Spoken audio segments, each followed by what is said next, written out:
Listen carefully. Your life will rise or fall to the level of your mind.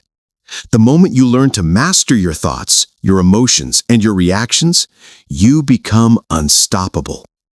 Most people are ruled by impulses, fears, and habits they don't even notice. But you're here to take control. This audiobook is your blueprint. From this moment on, your mind is no longer the enemy. It is the weapon. Control your mind, and you control your world. Your mind is loud. Your mind is chaotic. Your mind is pulling you in 10 different directions every single day. And the truth is simple. You've been letting it run wild for far too long. Most people never train their mind. Most people never question their thoughts. Most people never challenge the stories running in their head. They just react. They just chase. They just drown in their own noise. But you're here for a reason.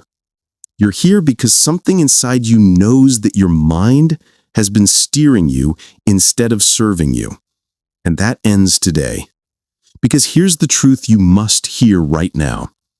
A wandering mind creates a wandering life. Say it again. A wandering mind creates a wandering life. Your thoughts drift, so your decisions drift. Your emotions drift, so your discipline drifts. Your identity drifts, so your future drifts. And then you wonder why you feel lost. You wonder why you feel overwhelmed. You wonder why you can't stay consistent. It's because your mind is untrained. Not broken, not damaged, just untrained. But you have a choice. That's the key. You have a choice to take control, to take ownership, to become the commander of your inner world instead of a helpless passenger. Let's begin. The untrained mind creates its own storms. Look at your life closely. How many times have you suffered from things that never actually happened? You replayed old conversations. You imagined worst-case scenarios. You created entire conflicts in your head that didn't exist in reality. And then you responded emotionally. You got angry. You became anxious. You shut down. Not because of the world, but because of your thoughts. Your thoughts became your prison. Your thoughts became your punishment. Your thoughts became your pattern. This is how the untrained mind destroys you from the inside out. It grabs one tiny worry and expands it into a full-blown disaster. It takes one uncertainty and turns it into a personal threat. It takes one comment from someone and twists it into a judgment on your entire worth. And because you never slow down to question your thoughts become your truth. But not anymore.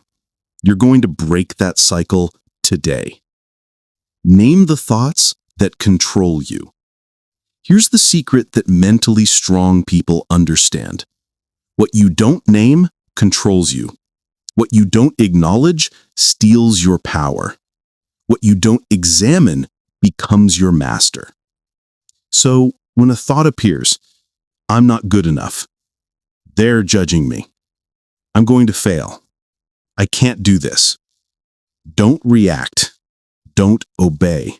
Don't surrender. Just name it. Say to yourself, that's a fear. That's insecurity. That's doubt. That's an impulse. That's ego. When you name it, you separate yourself from it. You create distance. You break the illusion that your thoughts are commands. You have a choice. That's the key. Thoughts are not orders, they're suggestions. And you decide which ones get power. Naming your thoughts is the first step to taming them. And taming them is the first step to mastering your mind. Label your emotions before those emotions take over your control. Your emotions follow your thoughts, fast, powerful, and often irrational. One negative thought can trigger a wave of anger. One fear-based thought can trigger anxiety for hours. One imagined scenario can ruin your entire day. But here's what powerful people do. They label emotions before those emotions take over. Say it plainly. This is irritation. This is fear. This is disappointment. This is insecurity trying to speak for me. When you label it, you weaken it. When you call it out, you strip away its authority. Because here's the truth. You don't need their permission. Not your emotions, not your impulses, not your fears. Your emotions are signals, not shackles. Information, not identity. Emotion says, pay attention. But discipline says, I choose the action. It's not about feeling strong. It's about acting strong. It's not about avoiding fear. It's about mastering fear. It's not about stopping emotions. It's about stopping emotional control over you. That's the key. Observe your impulses instead of obeying them. Every day you face impulses. The impulse to overthink. The impulse to react fast. The impulse to defend your ego. The impulse to quit when it feels uncomfortable. Most people obey without question. They act first and regret later. Not you. Not anymore. Here's your new rule. Observe the impulse. Don't obey it. Take 3 seconds. Pause. Breathe. Watch the impulse instead of acting on it. You realize that the impulse loses power when you don't immediately react to it. Your mind calms. Your emotions settle. Your clarity returns. Because you have a choice. You always had a choice. You just forgot to use it.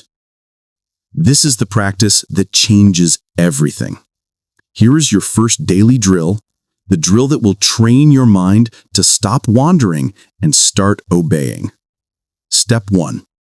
When a thought appears, name it. This is fear. This is doubt. This is overthinking. Step 2. When an emotion rises, label it. This is frustration. This is anxiety. This is ego trying to speak for me. Step 3. When an impulse hits, pause and observe it. 3 seconds, 1 breath, 1 moment of awareness. This is how you regain control. This is how you sharpen your inner power.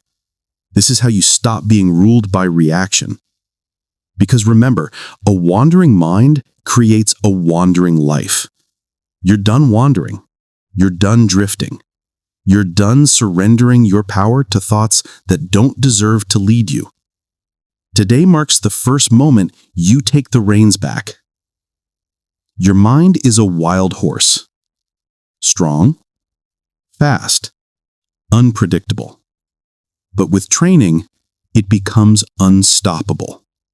And that training starts with this one truth. You control your thoughts, or your thoughts control you. There is no middle ground. You have a choice. This is the foundation of mental mastery. And once you master your thoughts, you change the trajectory of your entire life.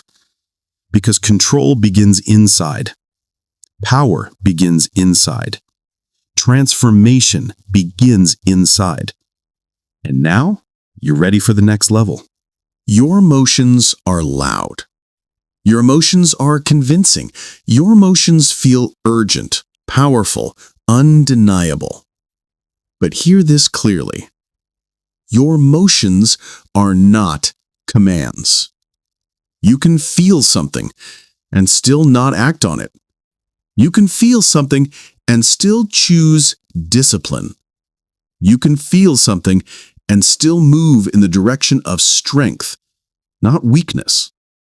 This chapter is about That separation. The separation between feeling and obeying, between emotion and action, between impulse and intention. Because that's the difference between people who stay stuck and people who rise. One group obeys emotion. The other group obeys clarity. And you must decide which one you are. You have a choice. That's the key. The truth you've ignored for years. Most people live as slaves to their emotional state. They don't even realize it. Anger tells them, react now. And they react. Fear tells them, don't try. And they don't try. Insecurity tells them, hide. And they hide. Discomfort tells them, quit. And they quit. They obey every emotion as if it were a law, as if it were truth, as if emotion equals action. But it doesn't. Not for a powerful mind. Not for someone who wants control. Not for someone who's done living on autopilot. Listen carefully. Emotion is information, not instruction. Emotion is the weather report, not the steering wheel, not the road, not the destination. Your job is not to avoid emotion.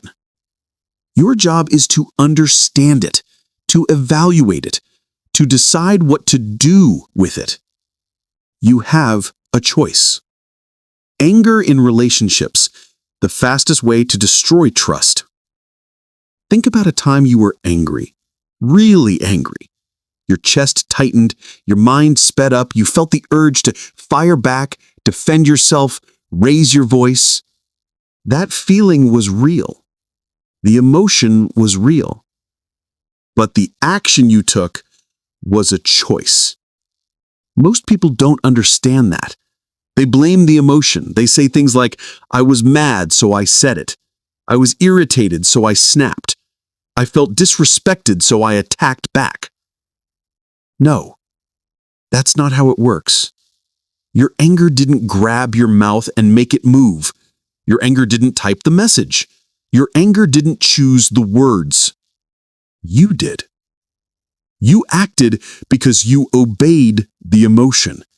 You treated anger like a command instead of a signal.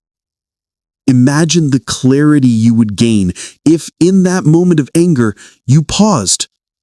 Just 2 seconds. Just one breath. Imagine saying to yourself, this is anger. This is emotion, not instruction. This is information, not identity. That pause is power. That pause saves relationships. That pause saves self-respect. You have a choice. That's the key. Fear in risk-taking, the silent killer of potential. Now think about fear. Fear is sneaky. Fear disguises itself as logic. Fear sounds like a whisper of safety, but really, it's a wall between you and your potential. Fear says, don't try. You're not ready. You might fail. People will judge you. And most people listen. They obey. They retreat. They play small. But here's what high performers know. Fear is a signal, not a stop sign. Fear shows you where the stakes are. Fear shows you where the growth is. Fear shows you where the opportunity is. It's not about feeling fearless. It's about acting in spite of fear. That's discipline. Because fear isn't the enemy. Obedience to fear is the enemy. Your life changes the moment you stop treating fear as law and start treating it as data. Just information. Nothing more. You have a choice. That's the key. The mental shift high performers live by. Here's the difference between high performers and everyone else. High performers act from clarity, not emotion. When anger rises, they pause. When fear whispers, they evaluate. When insecurity shows up, they don't hide, they inspect it. They don't move based on emotional turbulence. They move based on intentionality, principle, and discipline. It's not about comfort. It's about clarity. It's not about impulse. It's about intention. It's not about feeling ready. It's about choosing courage. They understand the rule. Emotion is information, not instruction. If you want to rise, you must live by the same rule. How to stop obeying emotions, the 3-step method. Here's your drill, your daily practice, your mental training for emotional mastery. Step 1, call it out loudly, even in your mind. This is anger. This is fear. This is insecurity. This is frustration. Labeling the emotion separates you from it. It turns a wave into a fact, a feeling into an object. It gives you distance, and distance gives you power. Step 2, ask the command question. What is this emotion trying to make me do?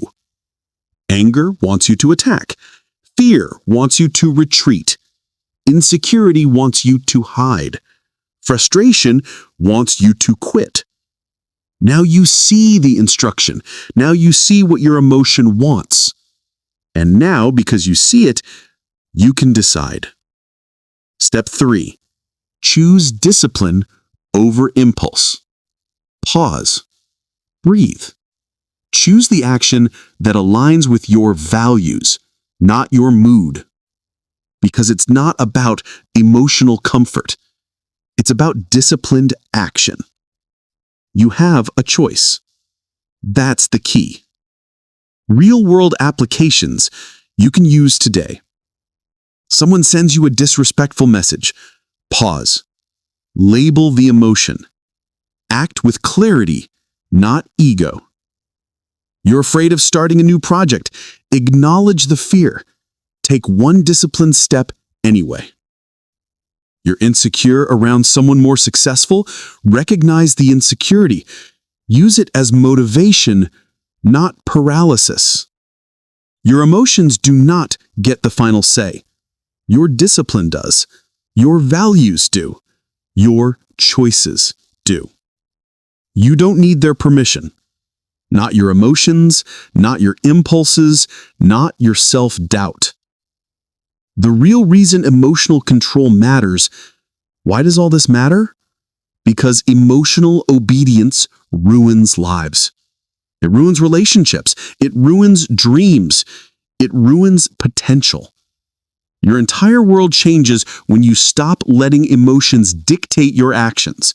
When you stop confusing emotional urges with smart decisions.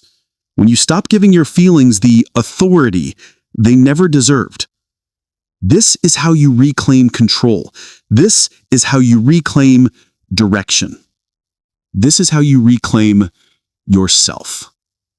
Emotion is information, not identity, not command, not destiny. Your reaction is your power. Your reaction is your reputation. Your reaction is your identity being revealed in real time. Every time something happens to you, a comment, a disappointment, a setback, a challenge, you are presented with a decision. Will you react or will you respond? Those two paths lead to two completely different lives. One path leads to chaos, regret, and emotional instability. The other leads to clarity, control, and respect. And here is the truth you must burn into your mind. If you don't choose your reaction, the world will choose it for you. Say it again. If you don't choose your reaction, the world will choose it for you. That's the key. You have a choice. You always have. The difference between who you are and who you want to be. Your reaction is not just a moment. It's a message. It tells the world who you are. It tells the world what you stand for. It tells the world how much control you really have. People don't judge you by your intentions. They judge you by your reactions. Think about it. A calm person in chaos becomes a leader. A thoughtful person in conflict becomes respected. A disciplined person under pressure becomes unstoppable. But the opposite is just as true. A reactive person becomes unpredictable. An emotional person becomes unreliable. A defensive person becomes forgettable. Your reaction determines your identity before your words ever do. This is why emotional control matters. This is why mental discipline matters. This is why this chapter exists. Because if you don't choose your reaction, the world will choose it for you. The cost of reacting without thinking. Look back at your life. How many problems did you create with the reaction? Not a decision, not a plan, a reaction. You said something you didn't mean. You sent a message you regretted. You made a choice you later wished you could undo. You burned bridges that didn't need to be burned. Not because you're weak, but because you didn't pause. You didn't choose. You didn't take control of your reaction. You let the moment decide for you. You let the emotion speak for you. You let the impulse drive you. Reaction is expensive. It costs time. It costs relationships. It costs reputation. It costs opportunity. And it always costs peace. You don't need their permission to take your power back. You don't need their validation to stay calm. You don't need their understanding to stay disciplined. This is your life. This is your power. This is your responsibility. Leaders respond. They don't react. Every powerful leader understands one principle. You cannot lead if you cannot control your reaction. Leaders get criticized. Leaders get challenged. Leaders get disrespected. Leaders get blindsided. But what makes them leaders is simple. They don't react. They respond. They pause. They analyze. They decide from strength, not from emotion. Great leaders don't throw emotional punches. They don't get dragged into trivial arguments. They don't let the world dictate their reactions. And neither can you. Because here's the truth. Your reaction creates your brand. Are you known as calm or chaotic? Structured or unstable? Disciplined or impulsive? Your future depends on this answer more than you may realize. The pause formula, your new mental tool. If you want to regain control, if you want to protect your power, if you want to choose your reaction intentionally, you need a system. Here it is. Simple, direct, powerful. The pause formula. Step 1. Stop the reflex. When something triggers you, a comment, a tone, a disappointment, your body reacts instantly. Your heart rate rises, your muscles tighten, your mind speeds up. This is your reflex. Your training kicks in. But if you've never trained, your reflex is chaos. So the first step is simple. Stop. Don't speak. Don't act. Don't react. Just freeze the moment. Even 1 second of silence gives you control the world only dreams of having. Step 2. Name the emotion. Say it in your mind. This is anger. This is fear. This is embarrassment. This is ego. Naming the emotion separates you from it. You are not the emotion. You are the observer of the emotion. That's the key. Step 3. Ask the power question. What reaction would protect my power right now? Not your pride, not your impulse, not your insecurity, your power. This question cuts through emotional noise. It gives you clarity. It reminds you who's in control. Step 4. Choose the response that builds your identity. Not the reaction that feels good in the moment. Not the reaction that satisfies ego. Not the reaction that ends the discomfort fast. Choose the response that builds the identity you want to live with. You want to be respected? Choose calm. You want to be wise? Choose patience. You want to be powerful? Choose discipline. You have a choice. Every time. Without exception. If you don't choose your reaction, the world will choose it for you. And the world will always choose chaos. How reactions shape relationships, success, and peace. Your reaction determines everything. In relationships, people remember how you respond under pressure. They remember if you explode or stay composed, if you attack or understand, if you escalate or de-escalate. Your reaction can deepen trust or destroy it. In success, executives get hired for reaction control. Athletes win because of reaction control. Entrepreneurs survive because they don't make emotional decisions in emotional moments. Success is not about intelligence, not about luck. It's about discipline. It's not about being perfect. It's about being intentional. In your inner world, your reaction is the gateway to peace. Choosing discipline over impulse quiets the mind.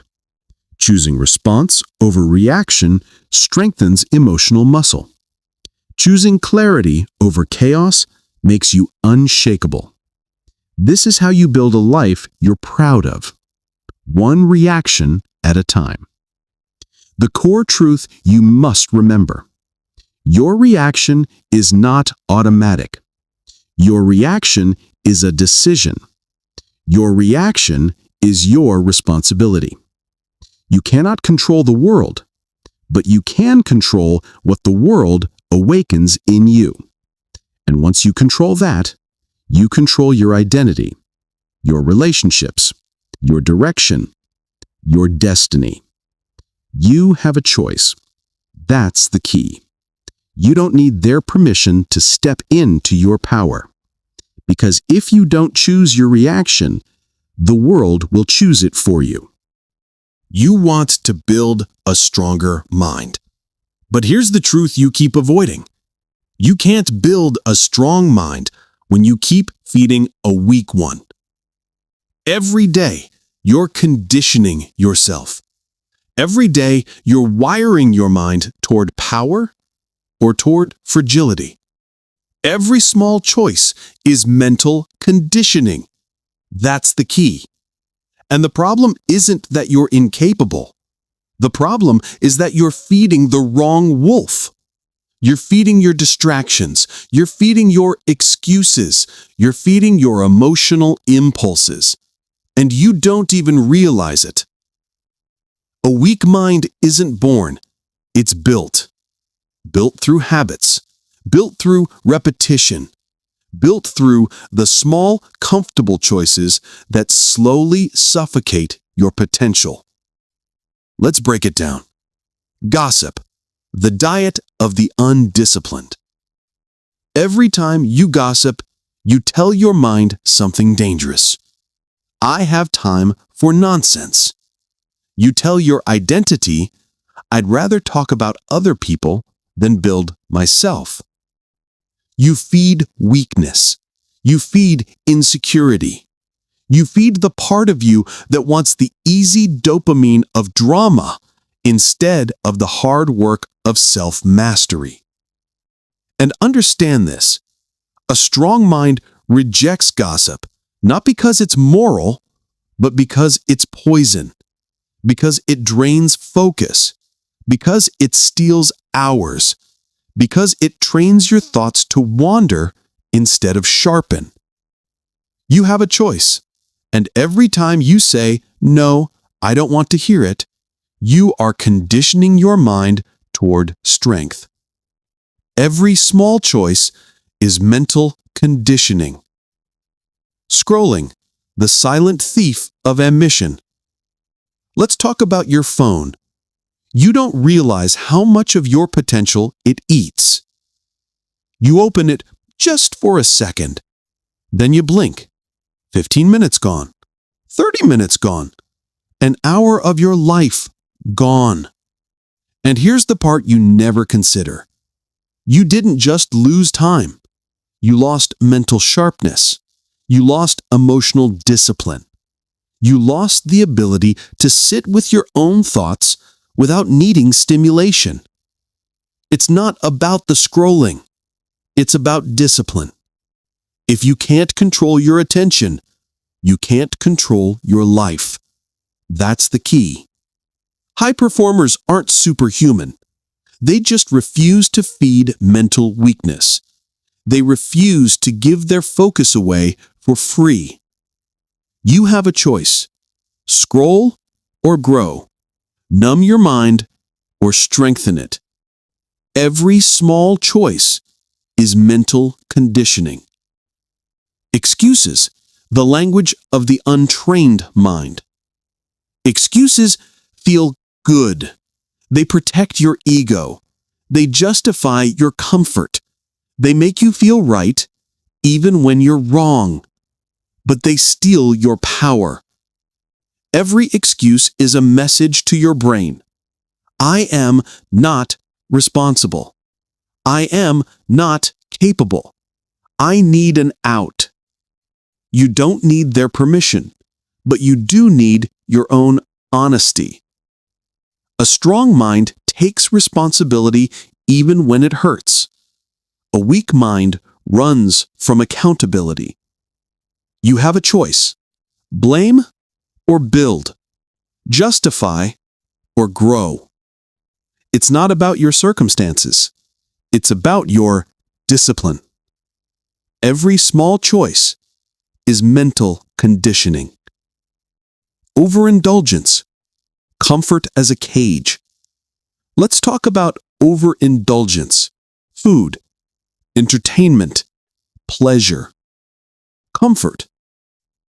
Not because these things are bad, but because your relationship with them is undisciplined. A strong mind uses pleasure strategically. A weak mind uses pleasure as anesthesia. When you can't stop eating, when you can't turn off the show, when you can't put down the drink, you are not choosing. Your cravings are choosing for you. And if you don't choose your habits will choose your future. That's the key. A strong mind is built by restraint. Not total restriction, not denial, restraint. The ability to say, I can, but right now, I won't.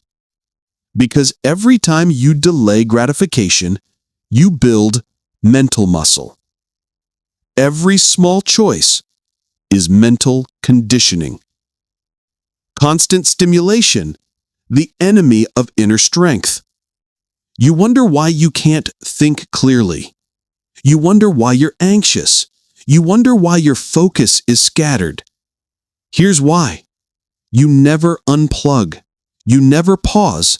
You never sit with silence. You're addicted to stimulation. Music playing, videos running, notifications popping, noise everywhere. Your brain never gets rest. Your mind never gets space. A weak mind drowns in noise. A strong mind grows in stillness. You have a choice. Turn off the noise. Create mental space. Let your mind breathe. Every small choice is mental conditioning. The contrast: disciplined routines versus undisciplined routines. Let's compare two people. Person one wakes up and immediately reaches for their phone. They scroll. They lose time. They react to notifications. They start the day in chaos. Their mind is already weakened before breakfast. Person two wakes up deliberately. They breathe. They sit. They plan. They choose their first thought instead of letting the world choose it for them. One is feeding mental weakness. The other is feeding mental strength. This is not about talent. This is not about privilege.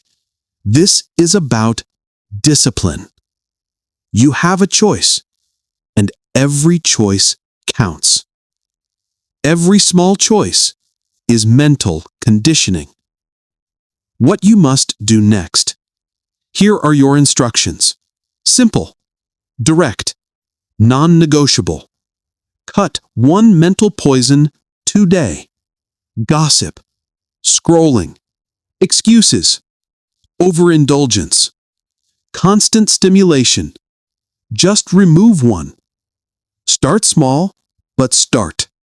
Replace it with a strength-building habit. Read. Sit in silence. Take a walk. Plan your day. Reflect. Write. Repeat it daily until it becomes automatic. That's how mental strength is built. Not through intensity, through consistency. Stop feeding mental weakness. Start feeding discipline. Start feeding clarity. Start feeding power. Because your mind becomes what you repeat. And every small choice is mental conditioning. Transition to next chapter. You've learned how to stop feeding the habits that weaken you. You've seen the cost of distraction, excuses, and overindulgence. Now it's time to address the force that shapes every outcome in your life.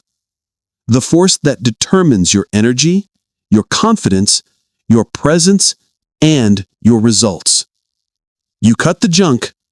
Now let's build the fuel. You want to change your life. You want bigger results, deeper confidence, stronger discipline. But here's the truth you don't want to admit. You can't change anything until you control your attention. Because where your attention goes, your life follows. That's the key. Not talent, not luck, not resources. Attention, focus, the ability to hold your mind steady on one thing while the world tries to pull you in 100 directions. That is your superpower. Why focus beats everything else? Look at elite athletes. They are not superhuman. They are not always the strongest or the fastest, but they are the most focused. They repeat the same drill thousands of times. They train when they're tired. They practice when everybody else wants to be entertained. They protect their attention like their life depends on it. Because it does. Where your attention goes, your life follows. Look at monks. They sit in silence for hours. They train their minds the way warriors train their bodies. They eliminate noise. They eliminate distractions. Not because they hate comfort, but because they understand power. A scattered mind is weak. A focused mind is unstoppable. You have a choice: scatter or sharpen, distract yourself or discipline yourself. It's not about your distractions, it's about your discipline. The modern problem: attention fragmentation. Today, most people suffer from a silent sickness: attention fragmentation. Their attention jumps, their mind flickers, their thoughts wander. Notification, phone buzz, new message, new tab, new dopamine hit. Nobody stays with anything long enough to master it.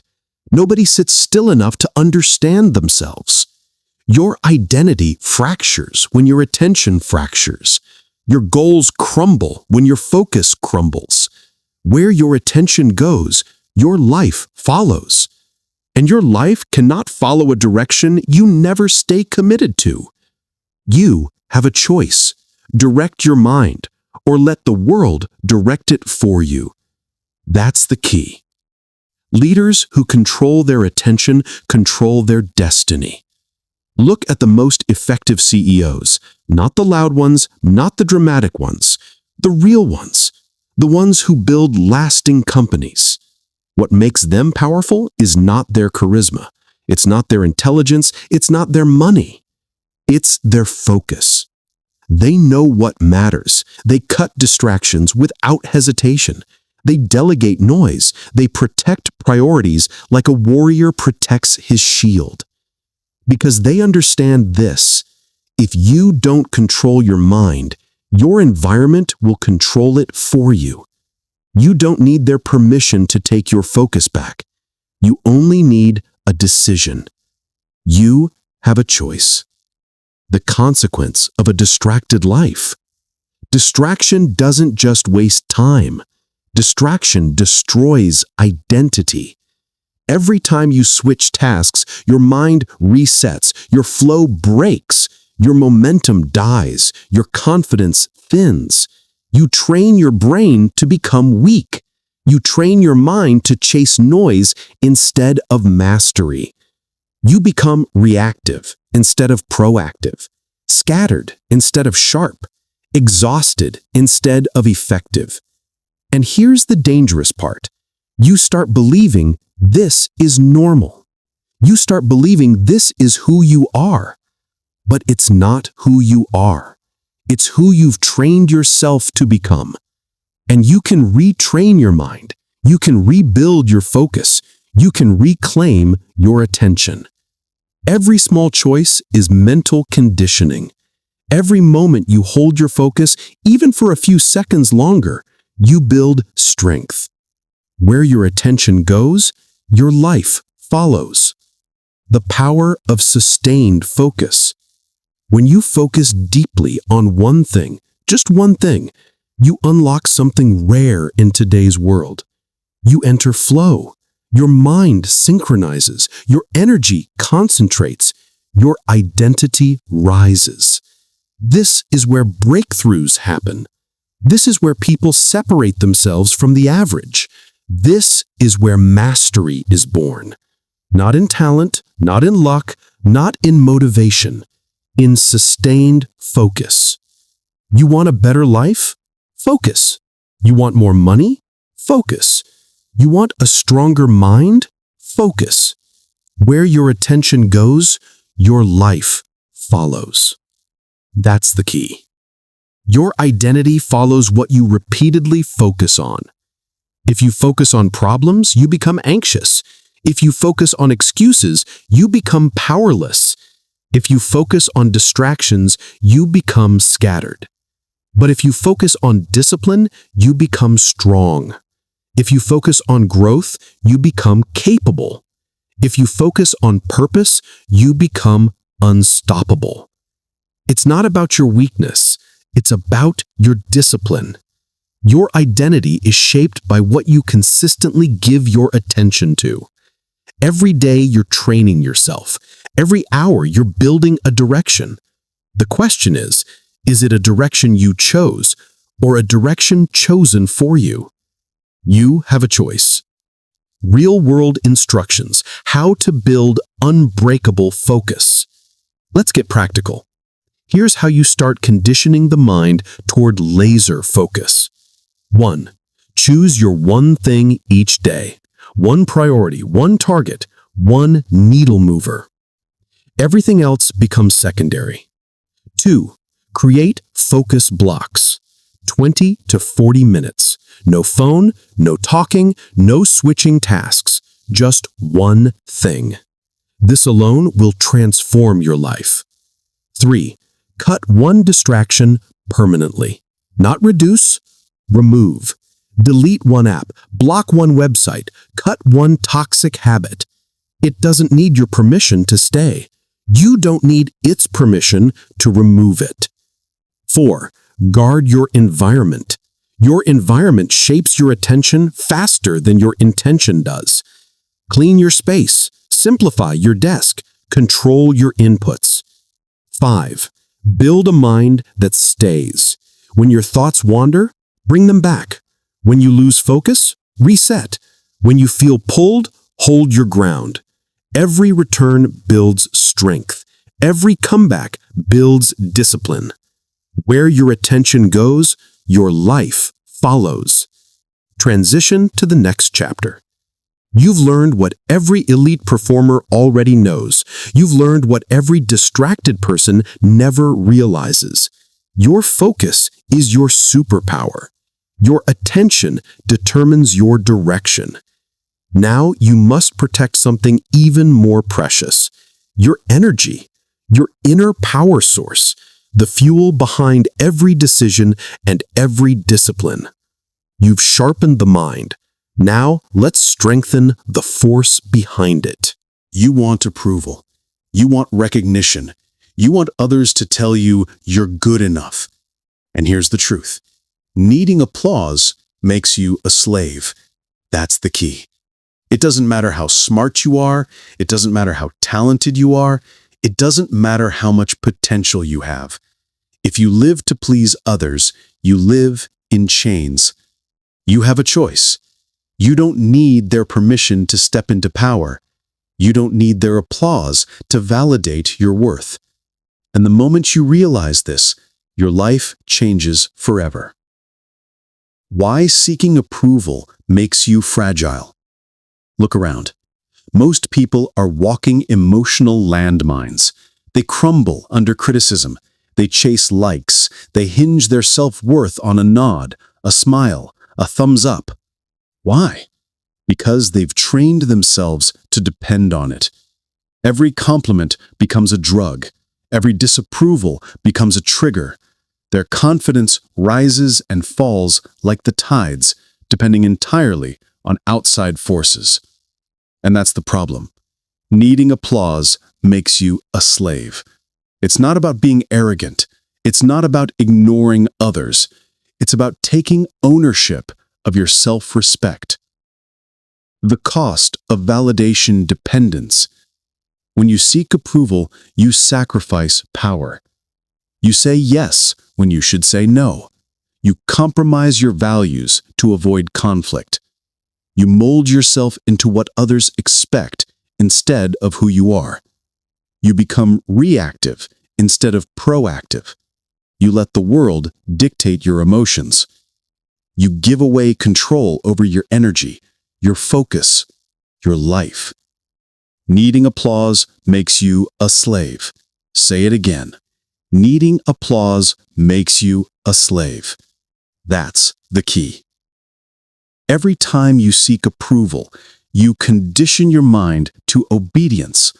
Obedience to others, not yourself. And that's weakness. Real people, real transformation. Look at those who broke free. Some were ordinary employees, stuck in a cycle of approval seeking. Their work wasn't about impact, it was about praise, a nod from the boss, a compliment from colleagues. They shifted. They stopped asking for approval. They started measuring success internally. They set their own standards. They became unstoppable. Now their work speaks for itself. They don't need applause. They don't wait for permission, because control over your self-worth is power. The mindset shift you must make. Here's how you retrain yourself. Step 1. Identify the craving. Notice when you're doing something to get validation. Notice the subtle thoughts. Will they like this? What will they think? I hope they approve. Awareness is power. You can't fix what you don't see. Step 2. Reframe your motivation. Ask yourself, am I doing this for me or for them? If it's for them, you're feeding weakness. If it's for you, you're building discipline. It's not about arrogance. It's about self-command. Step 3. Practice independence. Make decisions without seeking approval. Take action before anyone notices. Trust your judgment. Stand by your choices.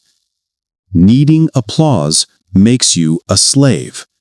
Replacing it with self-command makes you free. That's the key. Examples of self-command in action. Consider the entrepreneur who launches a business without anyone's support. Friends doubt, family questions, critics laugh. And he moves forward anyway, not because he ignores feedback, but because his self-worth isn't tied to applause. He commands himself first. He decides first. He acts first. Or the writer who publishes work despite rejection letters piling up. She doesn't wait for validation. She doesn't shrink from criticism. She writes for the craft. She writes for the mission. She writes for the discipline. Needing applause makes you a slave. Self-command makes you powerful. How seeking approval fractures your life.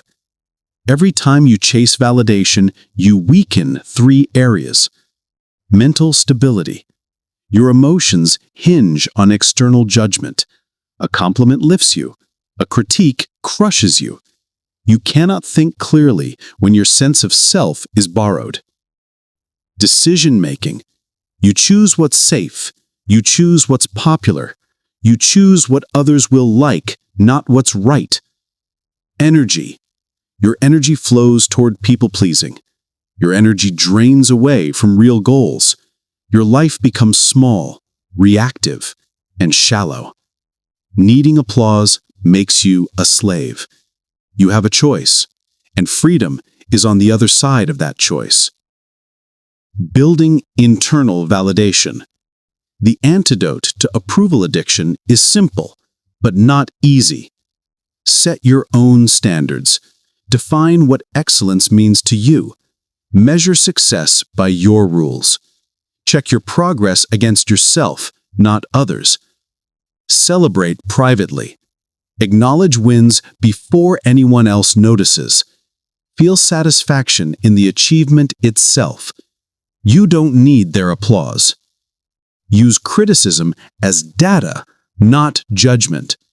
Listen to feedback objectively. Filter what's useful. Ignore what's irrelevant. Stay aligned with your principles. Act despite fear of judgment. Start doing the hard things without waiting for permission or praise. Every courageous choice reinforces self-command. Needing applause makes you a slave. Every step away from validation is strength. Every decision based on self-command builds power. The daily practice.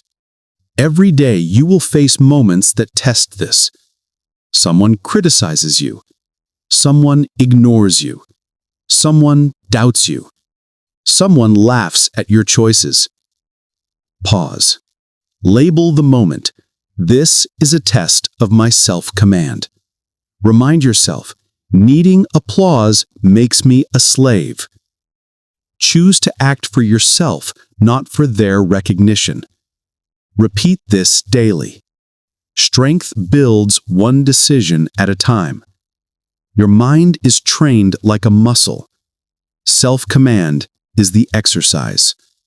Where your attention goes, your life follows. Attention to self-command, not applause, reshapes destiny. You live in a story. Every thought, every belief, every decision is shaped by the narrative you tell yourself. And here's the truth you rarely face. Your story is your cage or your crone. That's the key. Most people live trapped in a story written by fear, doubt, and habit. They replay the same failures. They relive the same excuses. They believe the same lies about what they can or cannot do. And they wonder why their life never changes. You have a choice. You can keep living in a story that confines you, or you can rewrite it. You don't need anyone's permission to become the hero of your own life.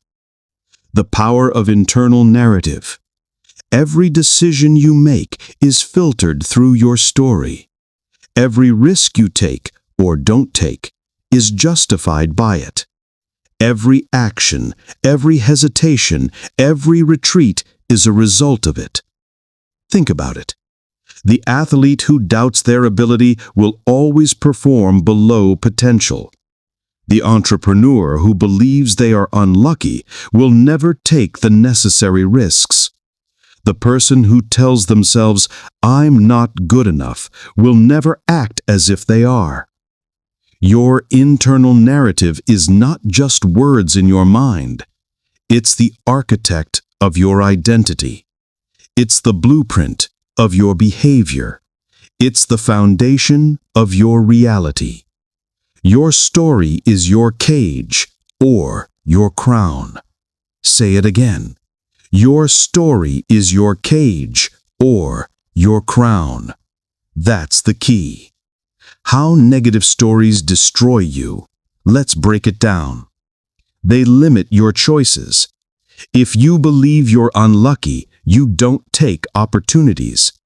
If you believe you're weak, you avoid challenges. Your story narrows your world. They fracture your confidence. Every negative thought reinforces the lie. Every doubt grows louder. You question yourself instead of trusting your potential. They define your identity. You think, "This is who I am." And because you believe it, you act in ways that confirm it.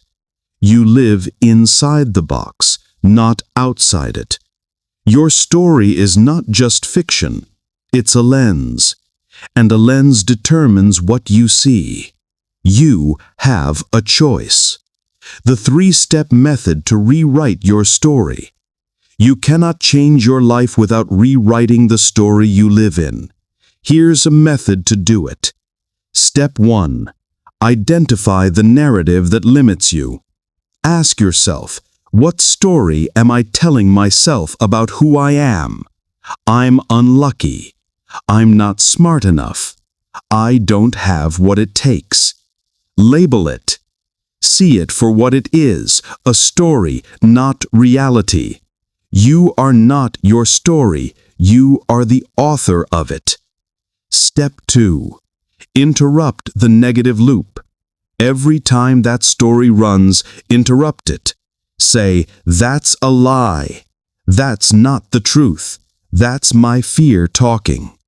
Replace it immediately with a powerful command. I am capable. I can overcome.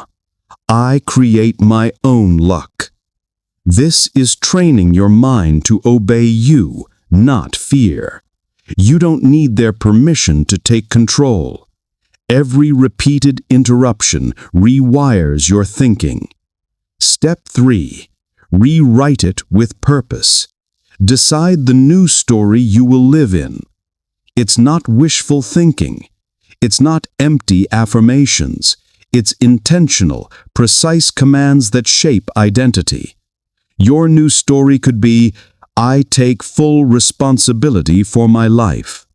I act with courage regardless of fear. I make decisions from clarity, not doubt. Every morning, repeat it. Every time you hesitate, recall it. Every time fear whispers, obey it. Your story is no longer a cage. It's a crown. Real-life examples of story rewrite. Look at the entrepreneurs who went bankrupt and then built empires. They could have stayed trapped in the story of failure. They could have said, "I'm unlucky. I'll never recover." Instead, they rewrote their story. "I am a builder. I learn. I overcome. I will succeed." Athletes recover from career-threatening injuries because they stop telling the story of limitation. They rewrite, "I am strong. I adapt. I dominate." Even everyday people change their trajectory by shifting the internal narrative from "I'll never get ahead" to "I am in control. I take action. I move forward." Your story is your cage or your crown. Choose the crown. The discipline of self-command. Rewriting your story is not passive, it's active. It's a discipline. Your internal narrative will try to revert. Old doubts will whisper. Old fears will resurface. You will feel resistance. You will want approval from others. You will want to return to comfort. You have a choice. Every day you can obey fear or obey command. Every day you can reinforce weakness or reinforce strength. Every day you can choose your story. It's not about eliminating doubt. It's about building obedience to your discipline. Your story is no longer a voice of fragility. It becomes a voice of authority, a voice that commands action, focus, and courage. Practical exercises. Daily reflection. Write down the negative story that showed up today. Identify the limiting beliefs. Label them as fiction. Command replacement. Write 3 to 5 strong internal commands that oppose the limiting story. Recite them each morning. Recite them each time fear or doubt arises. Visualize victory. See yourself acting in alignment with your new story. See yourself making decisions with clarity. See yourself thriving in situations that once intimidated you. Your story becomes the lens through which reality bends. Your story determines the risks you take, the confidence you feel, and the identity you embody. Discipline is not a suggestion. Discipline is not optional. Discipline is the language of the mind. And here's the truth most people refuse to face. Without discipline, your potential dies quietly, slowly, invisibly. Talent fades. Motivation flickers. Opportunity passes. Do it especially when you don't feel like it. Do it especially when your mind screams, "Stop." Do it especially when excuses tempt you. That's the key. Discipline is the bridge between desire and achievement. It's the force that converts intention into results. It's what separates the fleeting from the lasting, the weak from the unstoppable. You have a choice. You can wait for motivation, or you can command yourself. You don't need their permission to act. The power of consistency. Look at any high performer. The athlete who wins gold. The soldier who survives intense training. The entrepreneur who builds an empire. None of them succeed by luck. None of them rely solely on talent. They succeed because of discipline, consistency, repetition. Every morning they wake up and do the work. Every day, whether they feel like it or not, they execute the routine. Every day they reinforce habits that strengthen their mind and body. Do it especially when you don't feel like it. Do it especially when your mind says, "I'll start tomorrow." Do it especially when the world encourages shortcuts. That is how mental muscle is built. That is how resilience is forged. That is how results compound. Military parallels. Discipline as survival. Consider military training. Every drill, every run, every repetition is designed to make obedience to discipline automatic. Soldiers act under pressure because they trained when they didn't want to. They follow routines when motivation is gone. They execute commands even when fear screams. Your life is no different. The world will not wait for your motivation. Your goals will not bend to your excuses. Discipline is what allows you to show up consistently, regardless of feelings, environment, or circumstances. Do it especially when you don't feel like it. Do it especially when your mind resists.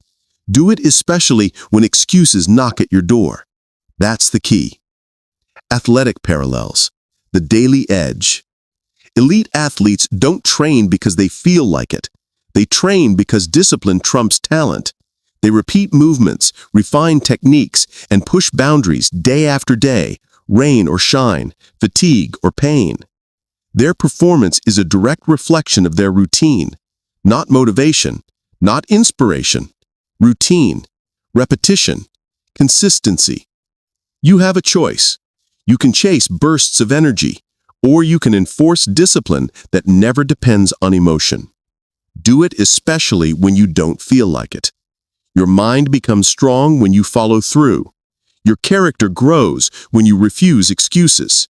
Your results expand when discipline is non-negotiable. The routine of discipline. Discipline thrives in structure. Structure creates predictability. Predictability removes decision fatigue.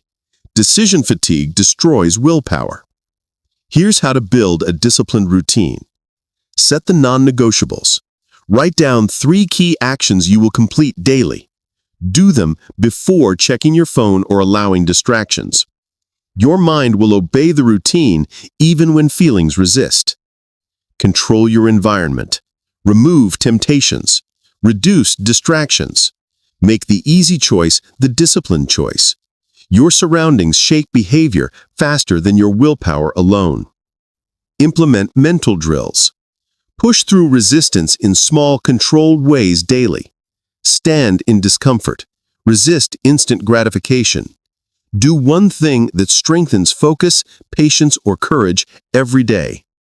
Do it especially when you don't feel like it. Do it especially when excuses whisper. Do it especially when the world encourages laziness. Discipline builds resilience. Discipline is not punishment. Discipline is preparation. It teaches the mind to endure discomfort, embrace responsibility, and overcome obstacles. Without it, life knocks you down and keeps you there. With it, every challenge becomes a step forward. Every obstacle becomes a lesson. Every failure becomes feedback.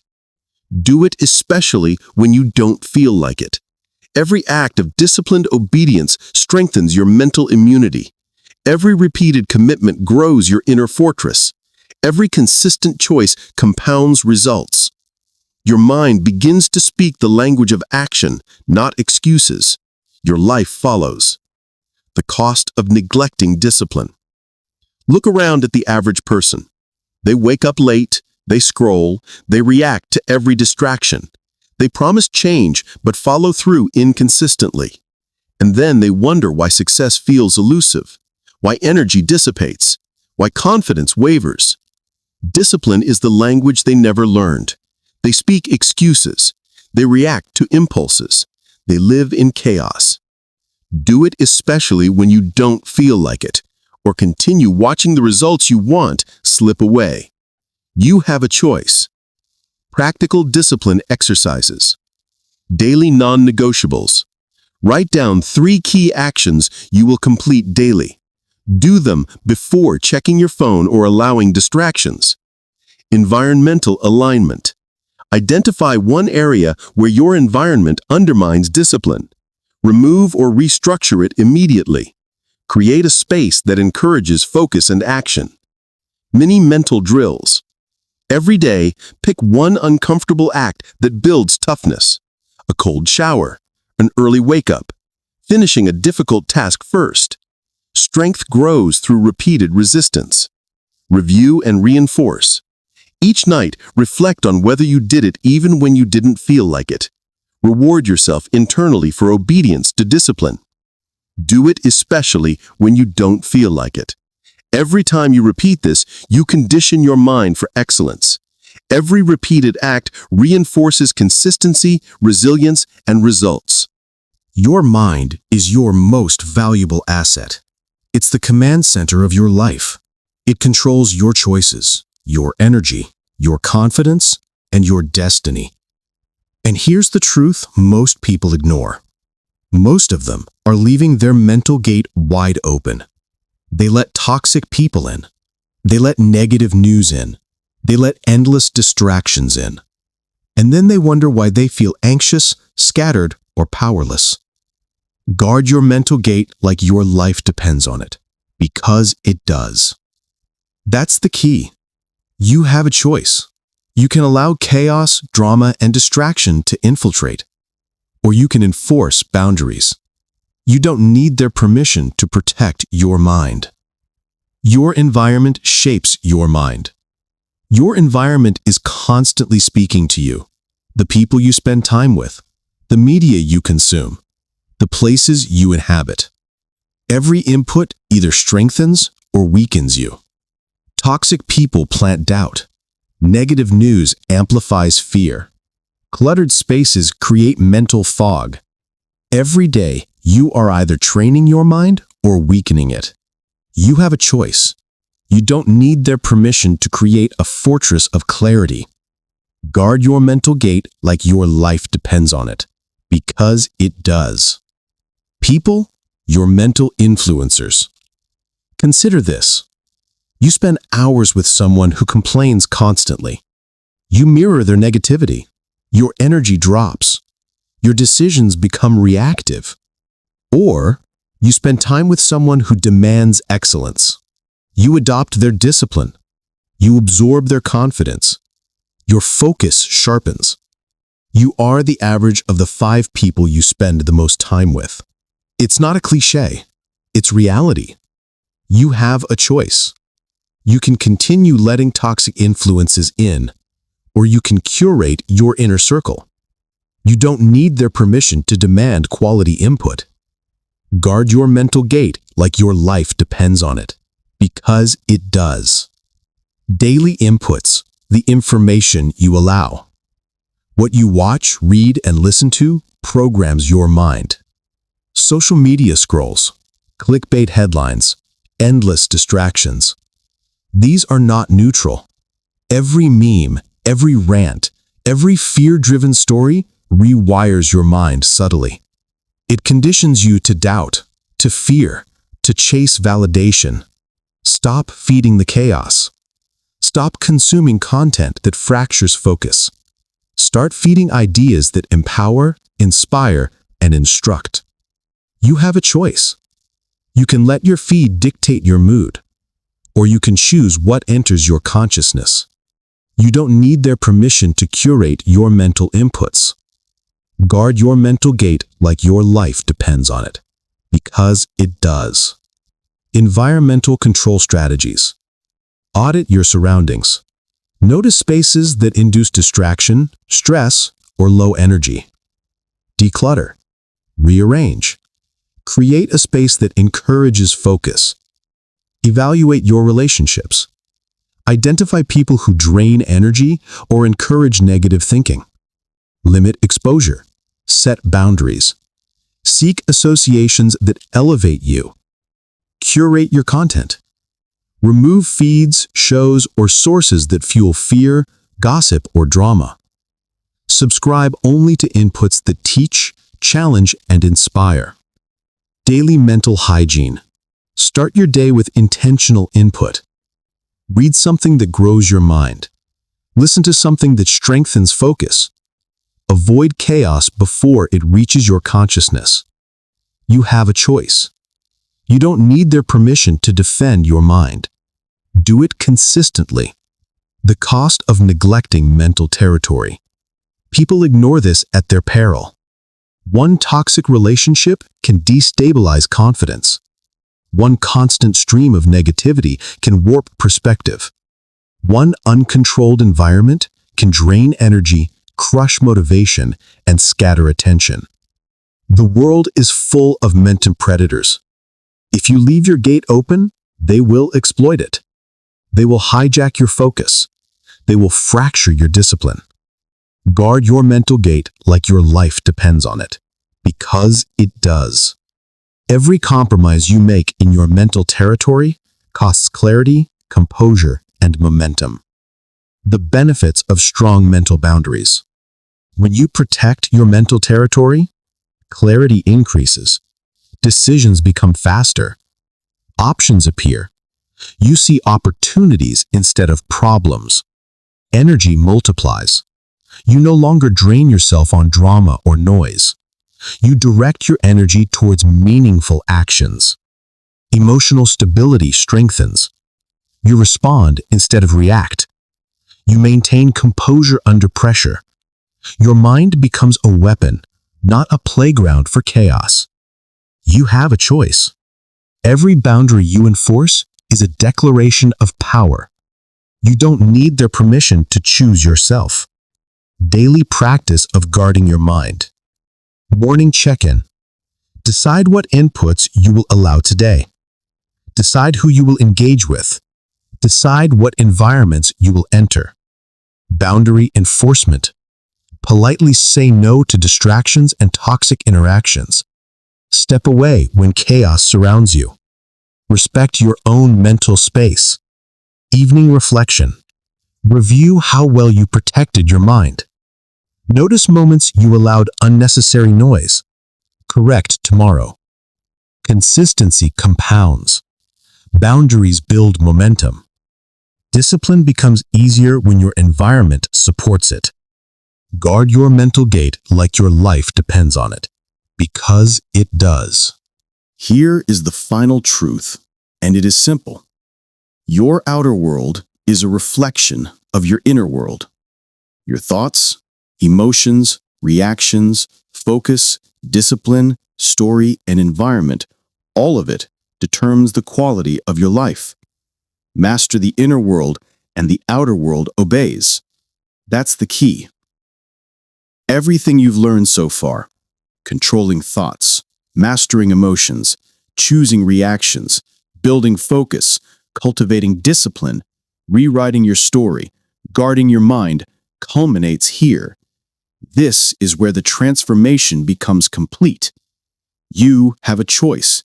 You can remain reactive, scattered, and victim to circumstance.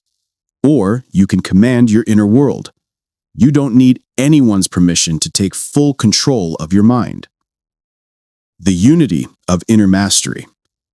Your inner world is not fragmented. It's a system. Every part interacts with the other. Thoughts shape emotions. Emotions influence reactions. Reactions reinforce identity. Focus amplifies results. Discipline sustains momentum. Story guides perception. Environment either supports or sabotages everything. If one area is weak, the system fails. If all are strong, the system operates with unstoppable force. Do it especially when you don't feel like doing it. Do it especially when life resists. Do it especially when excuses whisper. Mastery is built in action, not intention. Master the inner world, and the outer world obeys. Thoughts, the command center. Your thoughts dictate everything. A wandering mind creates a wandering life. You must name them, label them, and observe them. You must decide which thoughts deserve attention and which are distractions. You have a choice every moment. Train your mind to focus. Interrupt destructive patterns. Feed thoughts that empower, not limit. You don't need their permission to reject negativity. You don't need permission to demand clarity. Do it every day. Do it relentlessly. Master your thoughts. Emotions. Information, not instruction. Emotions are signals, not commands. Anger, fear, envy, they are not reasons to act. They are data to process. High performers feel but do not obey every impulse. They respond from clarity, not chaos. Pause before action. Name the emotion. Decide your response deliberately. You have a choice. You don't need anyone to validate your reactions. You are the commander of your emotional army. Do it consistently. Do it consciously. Do it relentlessly. Master the inner world, and the outer world obeys. Reactions. Choose before the world chooses. Every reaction either strengthens or diminishes you. If you don't choose your reaction, the world will choose it for you. Leaders, warriors, and high performers act deliberately. They employ the mental pause formula. Notice, decide, execute. Intervene before instinct dominates. Observe first, act second. Protect your reputation, your energy, and your focus. You have a choice. You don't need anyone's permission to act with authority. You are sovereign in your response. Do it deliberately. Do it repeatedly. Do it until it becomes automatic. Focus and discipline, the tools of power. Focus directs energy. Discipline sustains it. Where attention goes, your life follows. Discipline ensures execution when motivation fails. Daily routines reinforce control. Mental drills strengthen resilience. Environmental management removes friction. Do it especially when you don't feel like doing it. Do it especially when the world distracts you. Do it especially when excuses threaten to derail you. Master the inner world, and the outer world obeys. Story and environment, the foundation. Your internal narrative defines your identity. Your environment amplifies or undermines it. Rewrite limiting self-talk into commands of strength. Surround yourself with influences that elevate. Remove toxic relationships, content, and spaces that weaken. You have a choice. You don't need permission to curate your mind and space. Your inner world is sovereign territory. Do it daily. Do it deliberately. Do it relentlessly. Master the inner world, and the outer world obeys. The ultimate framework. To live with power, intention, and mental sovereignty, follow this framework. Command your thoughts. Decide what matters. Reject distraction. Observe and direct emotions. Feel without obeying. Choose reactions deliberately. Refuse automatic responses. Focus relentlessly. Direct energy with precision. Exercise discipline consistently. Build strength in action, not intention. Rewrite your story. Become the hero, not the victim. Protect your mental territory. Guard inputs, people, and spaces. Do it every day. Do it with authority. Do it without hesitation. Your outer world will follow. The power of sovereignty. A mastered inner world produces clarity under pressure, energy that can be directed, not drained, emotional stability in chaos, confidence independent of validation, results that compound over time. You have a choice. You can remain reactive, disorganized, and fragmented, or you can command the inner world and bend the outer world to your will. You don't need anyone's permission. You don't need luck. You don't need external validation. Master the inner world, and the outer world obeys. Final challenge. This is your moment. Take full responsibility for your thoughts. Take full responsibility for your emotions. Take full responsibility for your reactions, focus, discipline, story, and environment. You have a choice. Do not postpone. Do not wait for motivation. Do not seek permission. Command your inner world today. Command it every day. Make it unassailable. Master the inner world, and the outer world obeys. That's the ultimate lesson. That's the path to unstoppable power. That's how you become the architect of your life. Silence is not empty. Silence is not passive. Silence is not weakness. Silence is the amplifier of focus. And in a world that never shuts up, silence becomes your competitive advantage. You're being attacked every minute. Notifications, opinions, noise. Everyone wants your attention. Everyone wants a piece of your mind. But here's the truth most people avoid. Your attention is your life. If they own your attention, they own you. You have a choice. That's the key. You don't need their permission to disconnect. You don't need their permission to protect your mind. You don't need their permission to choose silence. Most people don't fail because they're incapable. They fail because they're drowning in noise. Mental clutter, digital chaos, endless stimulation. It's not about laziness. It's about discipline. It's not about distraction. It's about self-control. It's not about weakness. It's about boundaries. Silence is the amplifier of focus. And right now, your focus is leaking. Let's fix that. 1. Silence begins with subtraction. To amplify your signal, you must eliminate the static. And the static is everywhere. Your phone, your conversations, your environment, your habits, your impulses. You have a choice. You can either let the world dictate your mind, or you can reclaim it. Start with this rule. Remove one source of noise every day. One app you delete, one person you mute, one platform you step back from, one habit you cut, one unnecessary conversation you stop participating in. You don't need their permission to protect your peace. You don't need their permission to say no. You don't need their permission to choose silence. That's the key.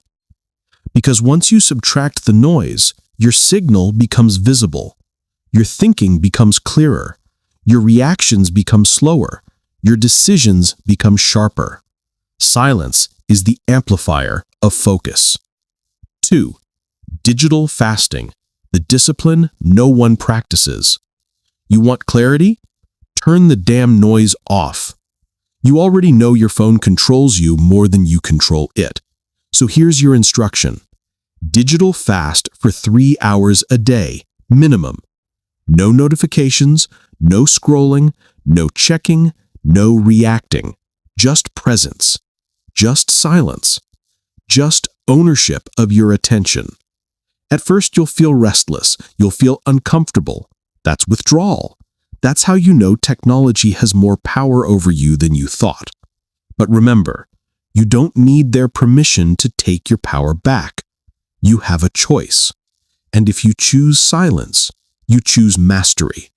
Silence is the amplifier of focus. 3. Scheduled thinking, the power of mental order.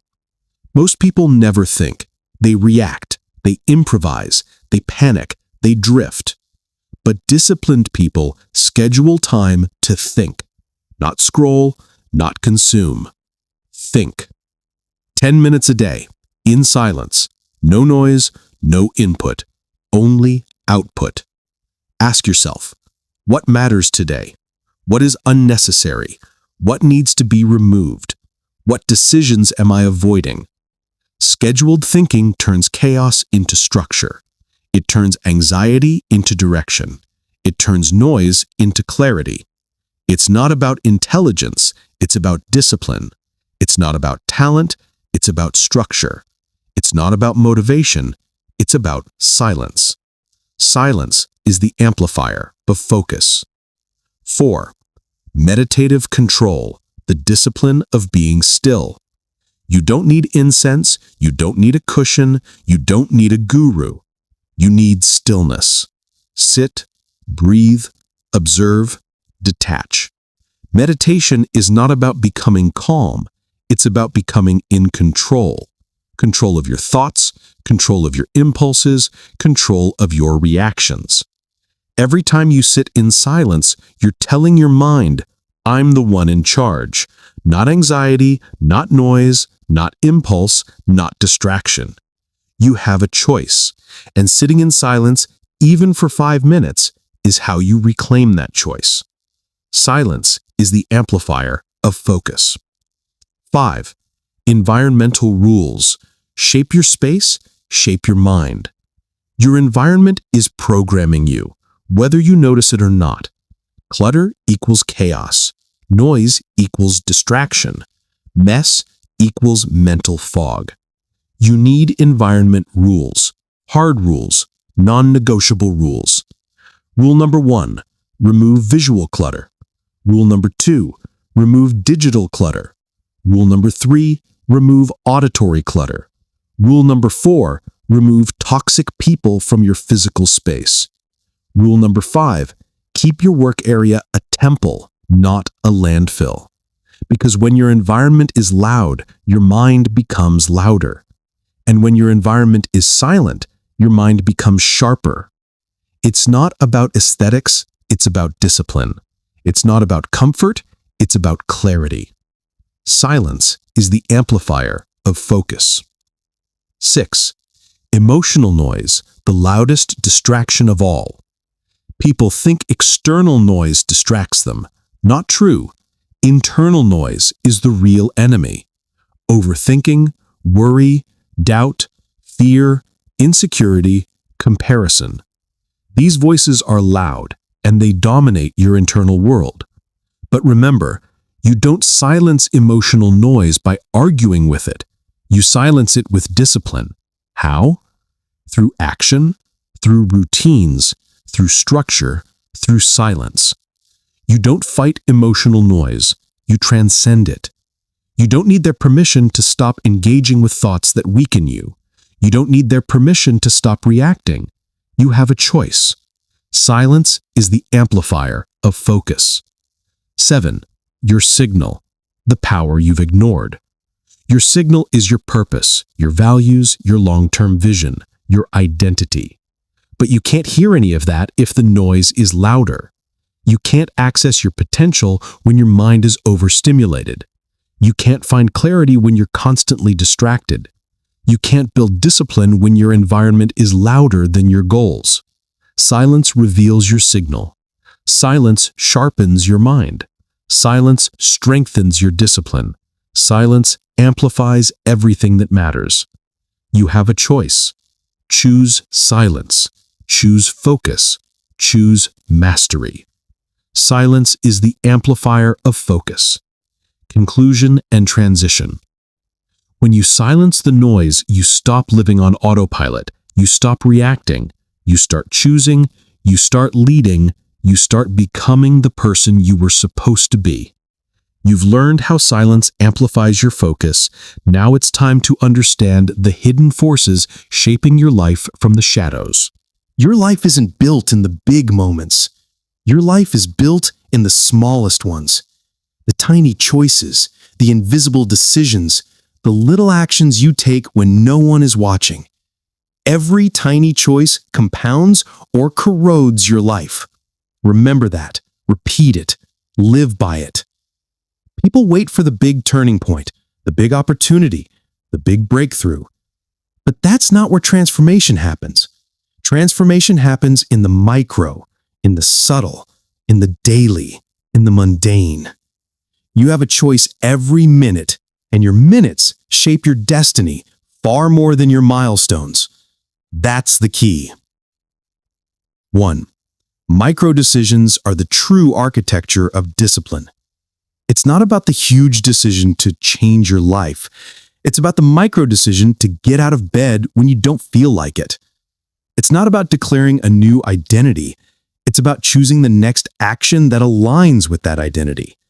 It's not about motivation. It's about discipline. Always discipline.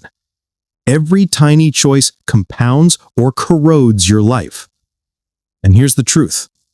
Your micro decisions expose who you really are. Not your goals, not your dreams, not your promises, Your choices. Do you snooze or do you rise? Do you scroll or do you focus? Do you react or do you breathe? Do you complain or do you execute? You have a choice, and every tiny choice becomes a vote for the person you are becoming. That's the key. 2. Morning rituals. The first 10 minutes decide everything. Most people lose the day in the first 10 minutes. Before they speak, before they eat, before they begin. Because the first micro decision each morning sets the tone for every decision after it. Your morning is your mental frontier. If you control it, you control your day. If you lose it, you lose control of everything else. Here's the truth. You don't need their permission to own your morning. Your first micro decision should be intentional, not reactive. Here are your rules. 1.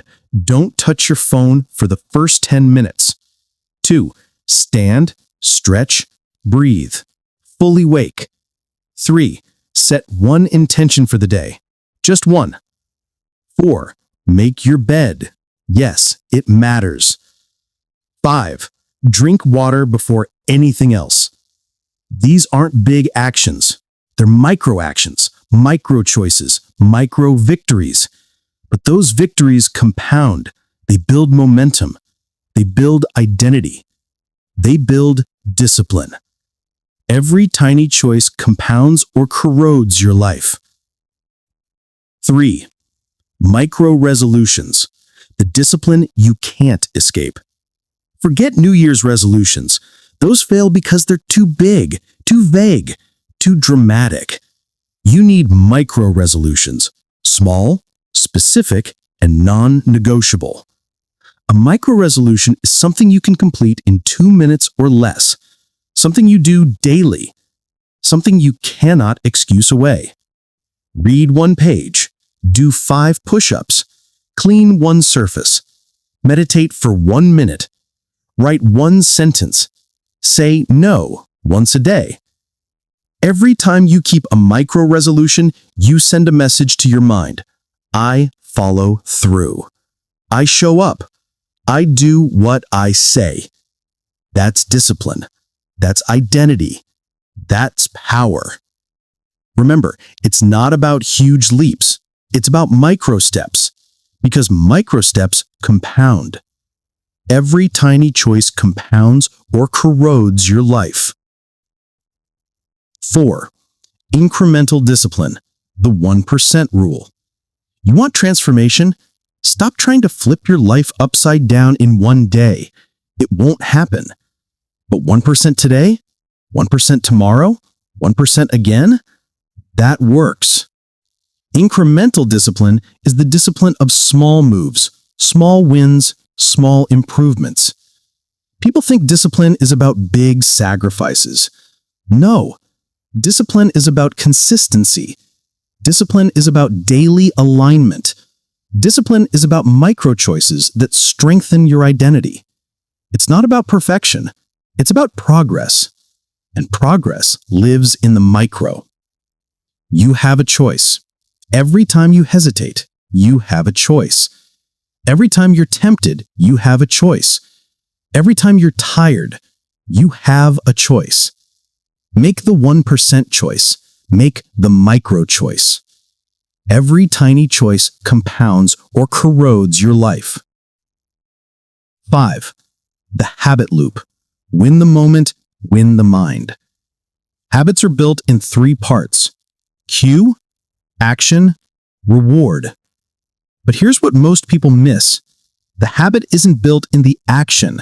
It's built in the micro decision that leads to the action. The 1 second before you choose. The 1 breath before you act. The 1 thought before you decide. That's where your power is. That's the key. If you win that moment, you win everything. If you lose that moment, you repeat your past. Win the micro decision and you rewrite your identity. Lose it and you reinforce your weakness. It's not about temptation. It's about discipline. It's not about emotion. It's about control. Every tiny choice compounds or corrodes your life. 6. Microdiscipline in real life. Let's get real. Transformation isn't about dramatic changes. Transformation is about daily choices that no one congratulates you for. Holding your tongue when you want to react. Walking away from gossip. Choosing water instead of soda. Turning off the screen when the clock hits midnight. Reading instead of scrolling. Doing the work instead of making excuses. You don't need their permission for any of this. You have a choice. And every tiny choice compounds or corrodes your life. When you string enough disciplined micro-decisions together, something shifts. You stop negotiating with your weakness. You stop explaining your failure. You stop compromising your future. You start becoming dangerous. You start becoming disciplined. You start becoming the person you promised yourself you'd become, one micro-decision at a time. 7. Your future is built in the moments you ignore. People fantasize about the future, but your future shows up in the smallest choices you make today. Your character isn't shaped by major events. Your character is shaped by micro-decisions. Do you stay disciplined when the task is boring? Do you stay committed when the progress is slow? Do you stay focused when no one is watching? That's the key. Greatness is micro. Mastery is micro. Strength is micro. Your life is the sum of your daily choices. Your identity is the sum of your small commitments. Your future is the sum of your tiny disciplines. Every tiny choice compounds or corrodes your life. Choose wisely, choose consistently, choose intentionally. Conclusion and transition. Every micro-decision is a vote for strength, or a vote for weakness, a vote for discipline, or a vote for distraction, a vote for your future, or a vote for your past. You have a choice. And when you master micro-decisions, you master momentum, you master identity, you master discipline. You've learned how small choices shape your life. Now it's time to understand the force that turns choices into destiny. Growth has a price, and the price is pain. Not destruction, not suffering, not misery, but the discomfort that comes when your old self begins to die and your new self begins to emerge. Growth never comes without pain, but pain always comes with growth. That is the law. That is the truth. That is the reality most people try to escape. But not you. Not anymore. You have a choice to run from the discomfort or to step into it with intention, with clarity, with discipline. That's the key. 1. Pain is the evidence that you're evolving. People misunderstand pain. They think pain means they're failing. They think discomfort means something is wrong. But discomfort is a signal. Discomfort is a message. Discomfort is a sign that something inside you is being rewired, rebuilt, strengthened, sharpened. Growth never comes without pain, but pain always comes with growth. Think about it. Muscles grow when they are torn. Skills grow when they are challenged. Confidence grows when it is tested. Wisdom grows when mistakes are made. Strength grows when resistance is present. Why would your mind be any different? Why would your identity be any different? Why would your destiny be any different? You have a choice. Avoid the pain and remain the same. Or embrace the pain and evolve. It's not about comfort. It's about discipline. 2. Stop labeling discomfort as danger. Your brain has one job: survival. So when you step toward the unknown, your brain screams. It panics. It warns you. It tries to pull you back. But listen carefully. Your brain can't tell the difference between discomfort and danger. It reacts the same way. You must become smarter than your own impulses. You must learn to override the false alarms. You must understand the difference between this is dangerous and this is new. That's the key. Growth never comes without pain, but pain always comes with growth. Stop running from the burn. Stop resisting the stretch. Stop escaping the discomfort. You have a choice. Lean in, not away. 3. The old self fights back. Every time you decide to level up, your old self tries to pull you back. It doesn't do it with force. It does it with comfort, with excuses, with soft options, with the temptation of the familiar. Be aware of this. This is psychological gravity trying to drag you down. But here's the truth. Your old self is dying, and dying things don't go quietly. Expect the resistance. Expect the friction. Expect the discomfort. Growth never comes without pain, but pain always comes with growth. When you feel resistance, don't retreat. Advance. When you feel discomfort, don't pause. Push. You don't need their permission to evolve. You don't need your old self's approval either. 4. Pain is your teacher. Treat it like one. Pain is not the enemy. Pain is information. Pain is feedback. When something hurts, ask, what is this trying to teach me? What weakness is being exposed? What part of me is being upgraded? What discipline is being demanded? That's the mindset of a warrior. That's the mindset of someone who grows. Growth never comes without pain, but pain always comes with growth. Most people want the reward, but not the discomfort. They want the transformation, but not the tension. They want the outcome, but not the pressure. You have a choice.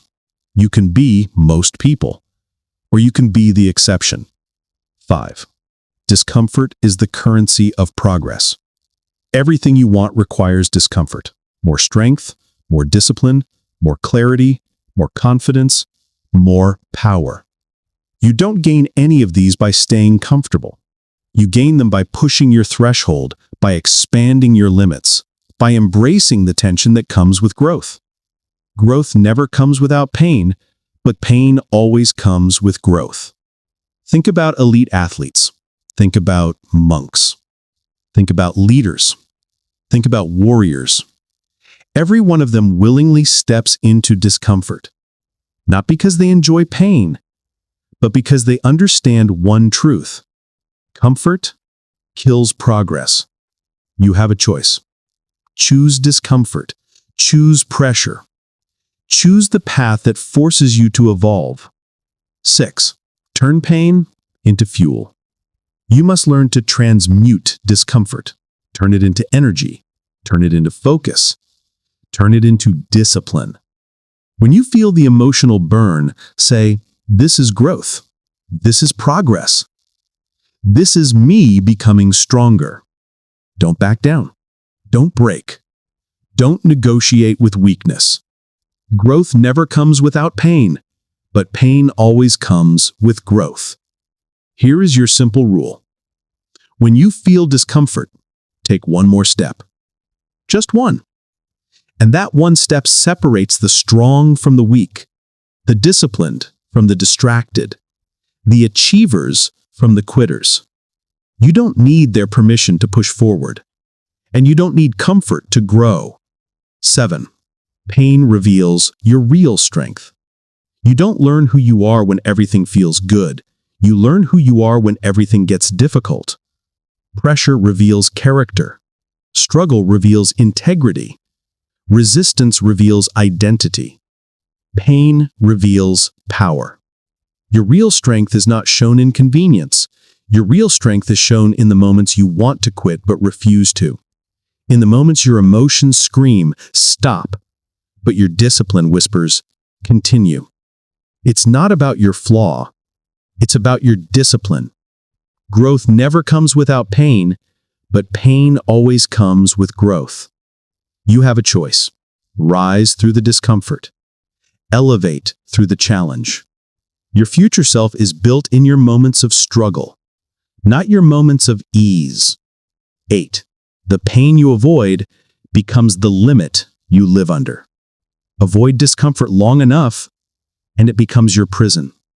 Avoid discipline long enough, and it becomes your weakness. Avoid pressure long enough, and it becomes your identity. But embrace discomfort? You break the prison. You break the limits. You break the old self. That's the key. Growth never comes without pain, but pain always comes with growth. The pain you face today becomes the strength you carry tomorrow. The discipline you apply today becomes the freedom you earn tomorrow. You have a choice. Avoid pain and stay stuck, or embrace pain and move forward. Conclusion and transition. Growth demands discomfort. Growth demands pressure. Growth demands pain. Not suffering, transformation. Not harm, evolution. Not damage, development. You have a choice. And when you choose to embrace the pain, you choose to embrace your future. Growth never comes without pain, but pain always comes with growth. You're learning to evolve through discomfort. Now it's time to learn the force that keeps you moving no matter what stands in your way. Time. The one resource you will never get back. The one currency everyone is given equally, yet almost everyone spends foolishly. You say you want a better life. You say you want power, discipline, control. But the truth is simple. You can't take control of your life until you take control of your time. That's the key. People don't fail because they lack talent. They fail because they leak time. Slowly, silently, consistently. You have a choice. Every hour is a choice. Every minute is a vote. And every second is a statement of who you are becoming. The world will try to steal your time. Notifications, drama, noise. People who want your attention but don't deserve it. Situations that drain your energy but give nothing back. But listen carefully. You don't need their permission to take your time back. This chapter is about reclamation, reclaiming your hours, reclaiming your focus, reclaiming your life. Because your time is your currency, and how you spend it determines everything about your future. The first truth. You are losing time because you are not tracking it. You cannot master what you do not measure. Most people have no idea where their time goes. They think they're busy, but they're not productive. They think they're working, but they're actually distracting themselves. You have a choice. Track your time or keep lying to yourself. For the next 7 days, audit every hour. No excuses. No skipping.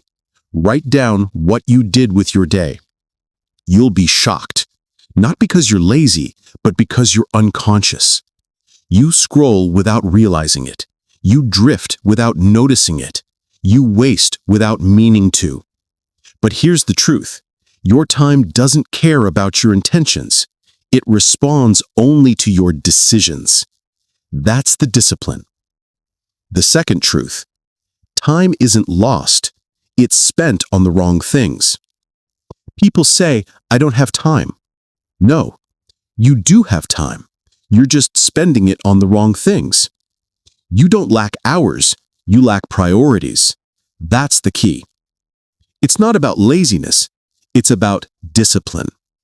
It's about choosing what matters instead of surrendering to what's easy. Every time you choose comfort over discipline, you spend your time poorly. Every time you choose distraction over focus, you pay a hidden tax.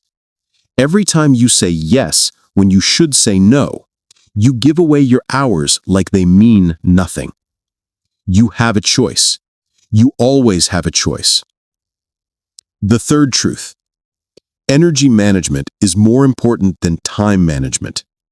Some hours are worth more than others. Some hours make you powerful. Some hours make you weak.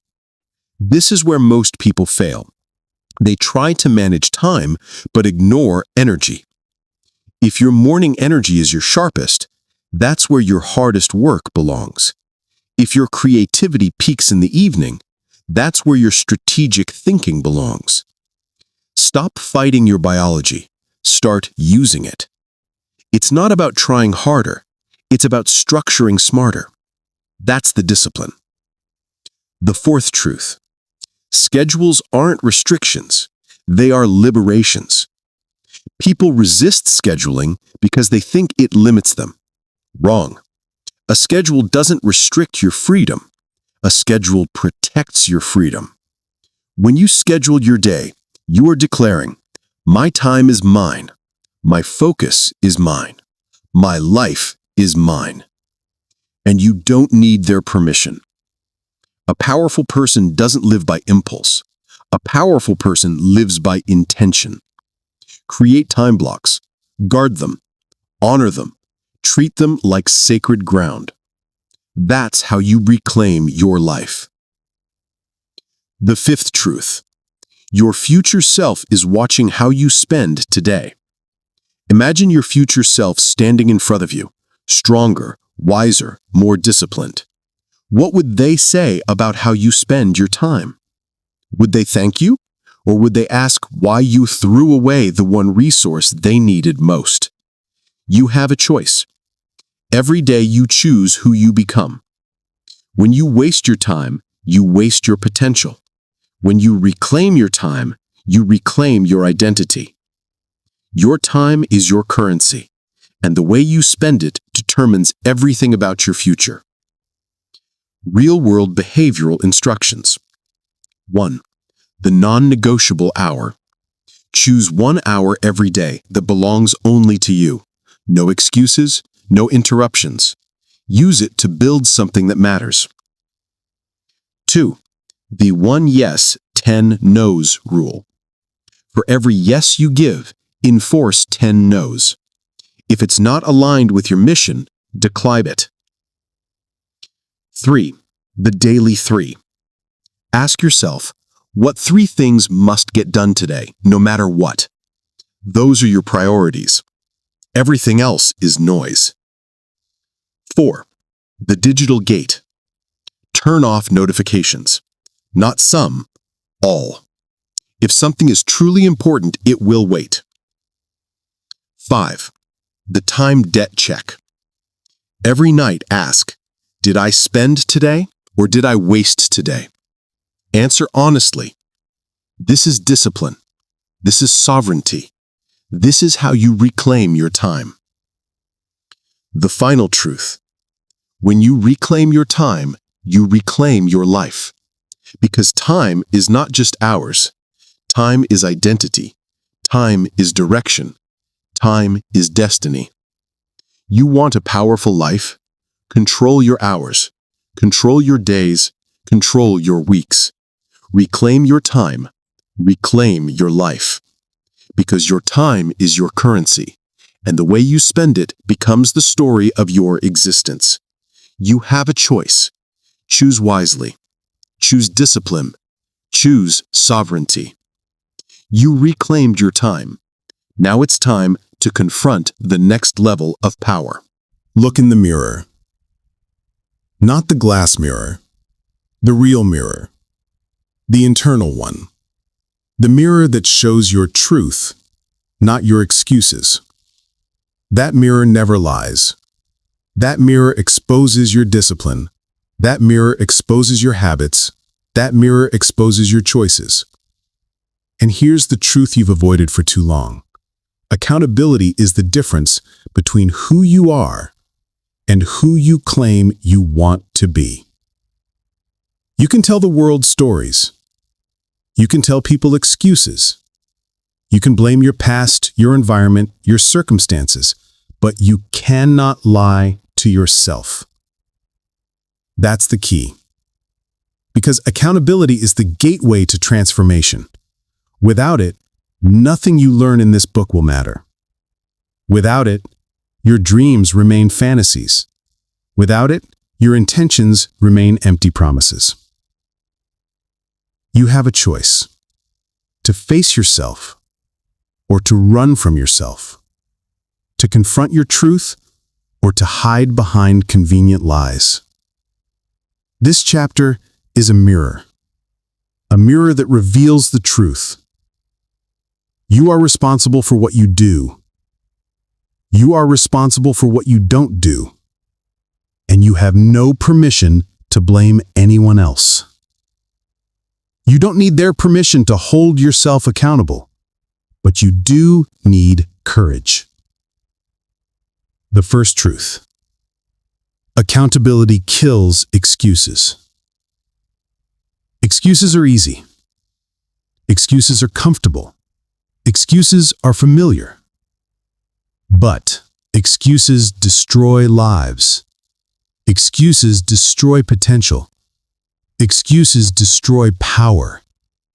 Every excuse you keep is a barrier you build around your own growth.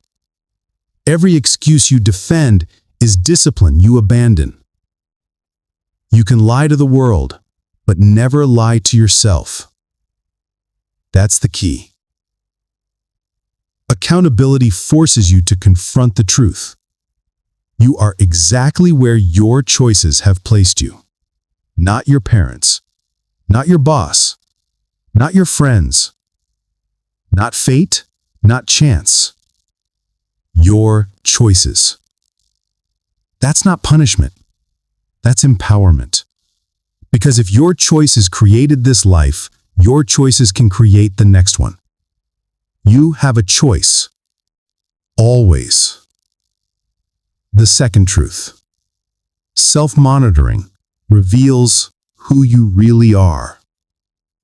Accountability begins with observation. Not judgment, not guilt, not shame. Observation. Track your actions, track your habits, track your reactions, track your emotional patterns. Most people run from self-monitoring because they fear what they'll find. But what they fear is exactly what they need to see. If you don't monitor your behavior, you live blind. And a blind life cannot be a disciplined life. You don't need their permission to track your own progress. You only need honesty. Here's what self-monitoring reveals: how you spend your time, what triggers your reactions, where you sabotage yourself, why you fall into patterns, when you choose comfort over discipline. It's not about avoiding mistakes, it's about owning them. That's the discipline. Write it down, review it daily. Face your patterns. Face your truth. Because your truth is the foundation of your transformation. The third truth: public accountability amplifies your commitment. There is a reason champions have coaches. There is a reason elite performers have teams. There is a reason winners refuse to operate alone. Not because they lack discipline, but because they understand a simple truth. Public accountability increases pressure, and pressure strengthens performance. You don't need the whole world watching. One person is enough. One partner, one friend, one mentor. Someone who sees your patterns. Someone who challenges your excuses. Someone who refuses to let you shrink. You have a choice: to keep your goals in the dark where they die, or bring them into the light where they grow. You don't need their permission, but you do need support. Because accountability creates consequence, and consequence creates discipline. That's the key. The fourth truth: feedback loops are your growth engine. Growth is not random. Growth is engineered. Growth is intentional. And the engine of that growth is simple: feedback. Ritualized feedback loops are the tools of disciplined individuals. They don't wait for life to teach them lessons. They seek the lessons daily. A feedback loop has 3 steps. Observe what happened, analyze what worked and what didn't, adjust your behavior immediately. Not next week, not next month, not when you feel ready, immediately. It's not about shame. It's about refinement. It's about evolution.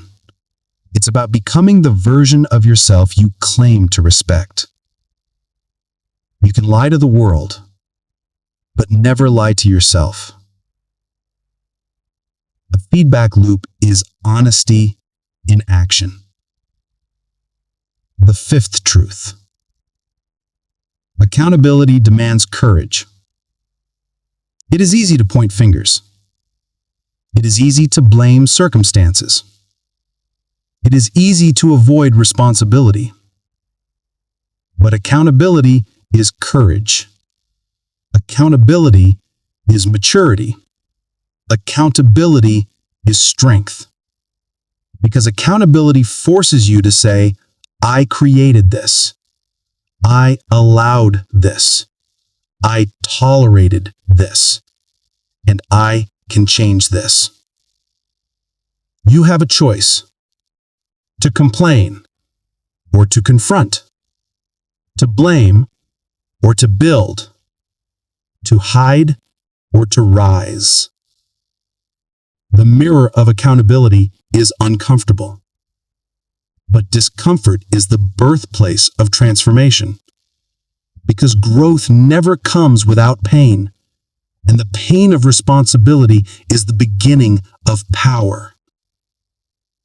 Real-world behavioral instructions. The daily mirror check. Every night, ask, what did I do today that aligned with my goals? What did I do today that sabotaged them? Write it, own it. The accountability partner rule. Choose someone you trust. Share your goals. Share your deadlines. Share your progress weekly. No hiding. The weekly review ritual. Once a week, sit alone. No phone, no noise. Ask yourself, what patterns are holding me back? Then, break one pattern immediately. The zero excuse policy. Starting today, eliminate every sentence that begins with, but I. If you hear yourself making an excuse, stop mid-sentence. Replace it with, what can I do differently? The monthly transformation audit. Every 30 days, list what you improved, what you avoided, what you failed to confront, what you must change next month. This is discipline. This is ownership. This is accountability. The final truth. You cannot transform without truth. You want power? Face yourself. You want discipline? Hold yourself to a higher standard. You want sovereignty? Stop lying to yourself. Because accountability is the foundation of self-respect. Self-respect is the foundation of discipline, and discipline is the foundation of power. You can lie to the world, but never lie to yourself.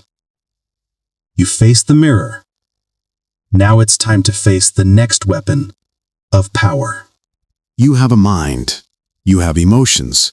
And most people live their entire lives confusing the two. They think feeling something means they must react. They think emotion equals instruction. They think impulse equals identity. It doesn't. Emotions are signals, not commands. Emotions are data, not destiny. Emotions are tools. Use them, Don't obey them. That's the key. Because the moment you obey your emotions, you lose control of your life. And the moment you learn to control your emotional spectrum, you take back the throne of your inner world. You have a choice: to react or to respond, to explode or to evaluate, to obey or to observe. This is the discipline you avoided. This is the discipline you need. This is self-mastery. The first truth: your emotions are not you. You feel anger, but you are not anger. You feel fear, but you are not fear. You feel excitement, frustration, impatience, but none of these emotions define you unless you choose to obey them. That's the key. Most people fall because they merge with their emotions. They say, "I'm angry, I'm scared, I'm frustrated." But a disciplined mind says, "I am noticing anger, I am observing fear, I am witnessing frustration." One statement is identity. One statement is awareness. One statement traps you, one statement frees you. You don't need their permission to separate yourself from your emotions. You only need discipline. The second truth: emotional agility is a trained skill. People think emotional control is about suppression. It's not. Suppression creates pressure. Pressure creates explosions. Explosions create regret. Emotional mastery is not shutting down. It's redirecting. It's reframing. It's choosing your response. You have a choice. And emotional agility, like physical agility, must be trained. How do you train it? Through 3 core practices: labeling, reframing, and grounding. These practices give you power. These practices give you clarity. These practices give you sovereignty. Step 1. Labeling. Name the feeling, claim the power. When an emotion hits you, your first instinct is usually to react. Instantly, blindly, impulsively. That's what undisciplined minds do. But disciplined minds take 1 second, just one, to label the emotion. I am noticing irritation. I am noticing disappointment. I am noticing fear rising. I am noticing excitement. Labeling creates distance. Distance creates clarity. Clarity creates control. Because you cannot master what you refuse to name. This is the first step to emotional sovereignty. You have a choice: to drown in the emotion or to observe it from above.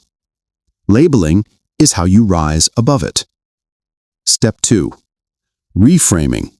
Turn the emotion into a tool. Once you label the emotion, you reframe it. Instead of allowing it to control your behavior, you turn it into fuel. Anger? Turn it into focus. Something needs to be corrected. Let's fix it.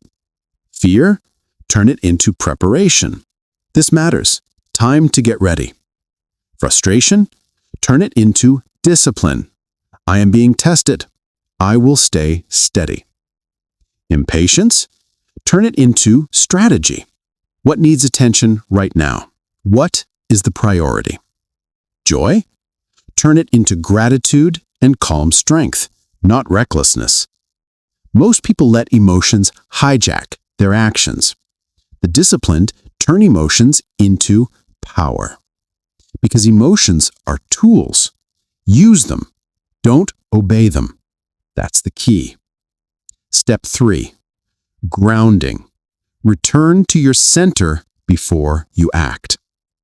Grounding is the anchor of emotional mastery. It pulls you out of reaction and back into control.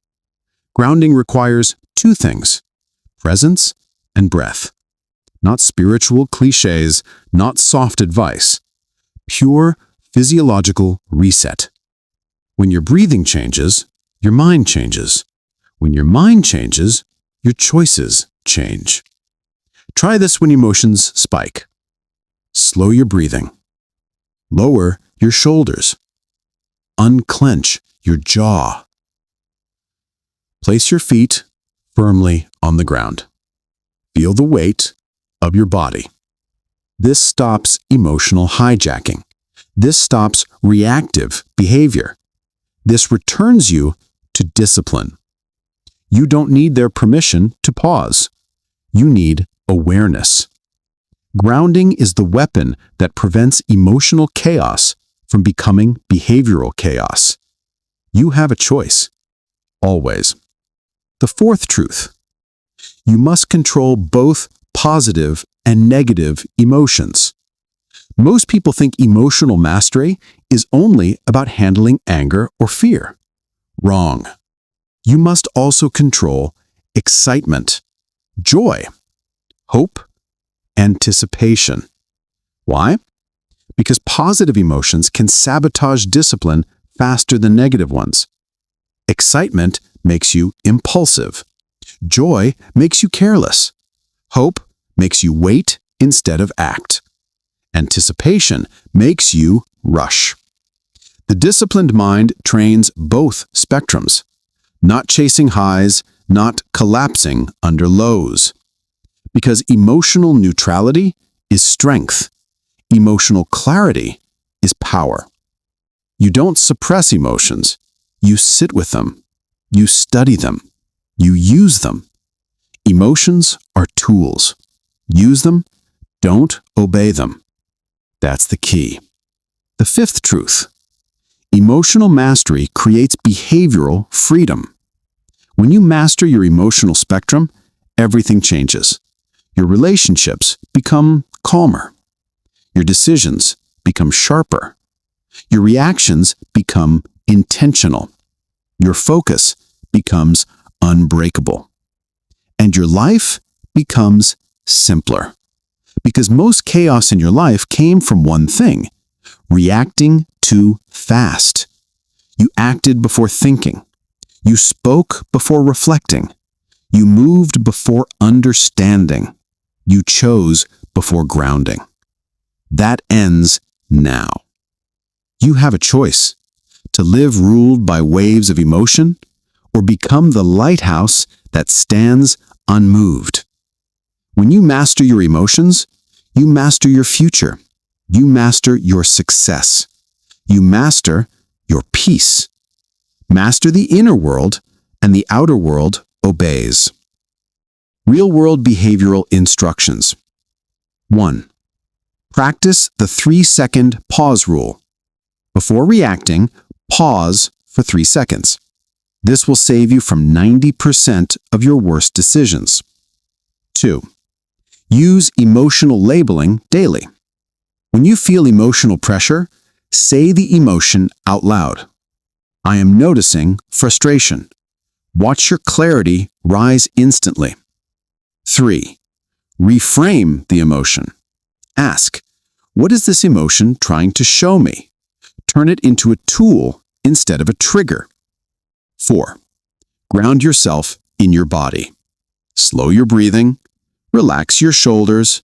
Feel your feet. Reset your physiology. Reset your mind. 5. Weekly emotional inventory. On Sundays, ask, what emotions controlled me this week? Then ask, how will I control them next week?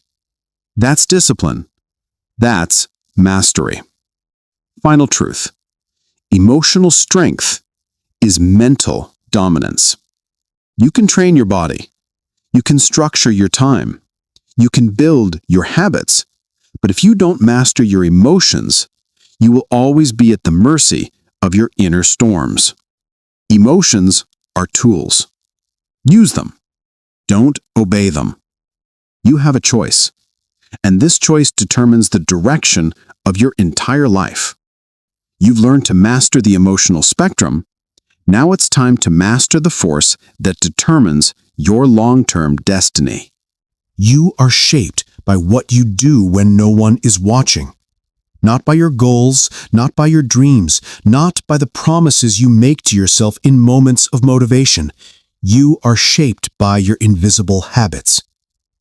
Invisible habits build or break your destiny. That is not poetry, that is the truth, and you need to hear it without sugarcoating. You already have invisible habits. Everyone does.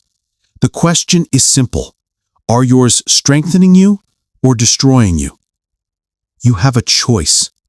That is the key. You don't need their permission. You don't need the world to validate your change. You need discipline. Because it's not about motivation, it's about discipline. Think about your mornings. Not the part you post online, the part no one sees. Do you wake up with purpose? Or do you roll over, scroll, drift, and delay your life by 10-minute intervals? Every delay is a vote. Every hesitation is a vote. Every unconscious action is a vote. And you're voting for the person you become. Invisible habits create automatic decisions. Automatic decisions create predictable outcomes. If you want a different outcome, change the habit that produces it. Let's break this down with clarity and force. Invisible habit number 1, the first thought of your day. Most people start with chaos. Most people start with anxiety. Most people start on autopilot. But you are not most people. You are listening to this because part of you knows you are capable of more. The moment you open your eyes, your mind grabs the first available habit. If that habit is distraction, your day collapses. If that habit is grounding, your day sharpens. You have a choice. Choose the thought intentionally. Say one sentence, I lead my mind. That is the key. Invisible habit number 2, micro decisions. The small decisions define you more than the big ones. Why? Because you make thousands of small decisions every day, and each one accumulates into identity. Should I sit or stand? Should I speak or stay silent? Should I commit or procrastinate? Should I react or pause? You don't notice these micro decisions, but your results notice. Your life notices. Your destiny notices. Invisible habits build or break your destiny. Say it again. Repeat it until it pierces your denial. Invisible habit number 5, what you reinforce. Every habit is reinforced by pleasure or pain, reward or punishment.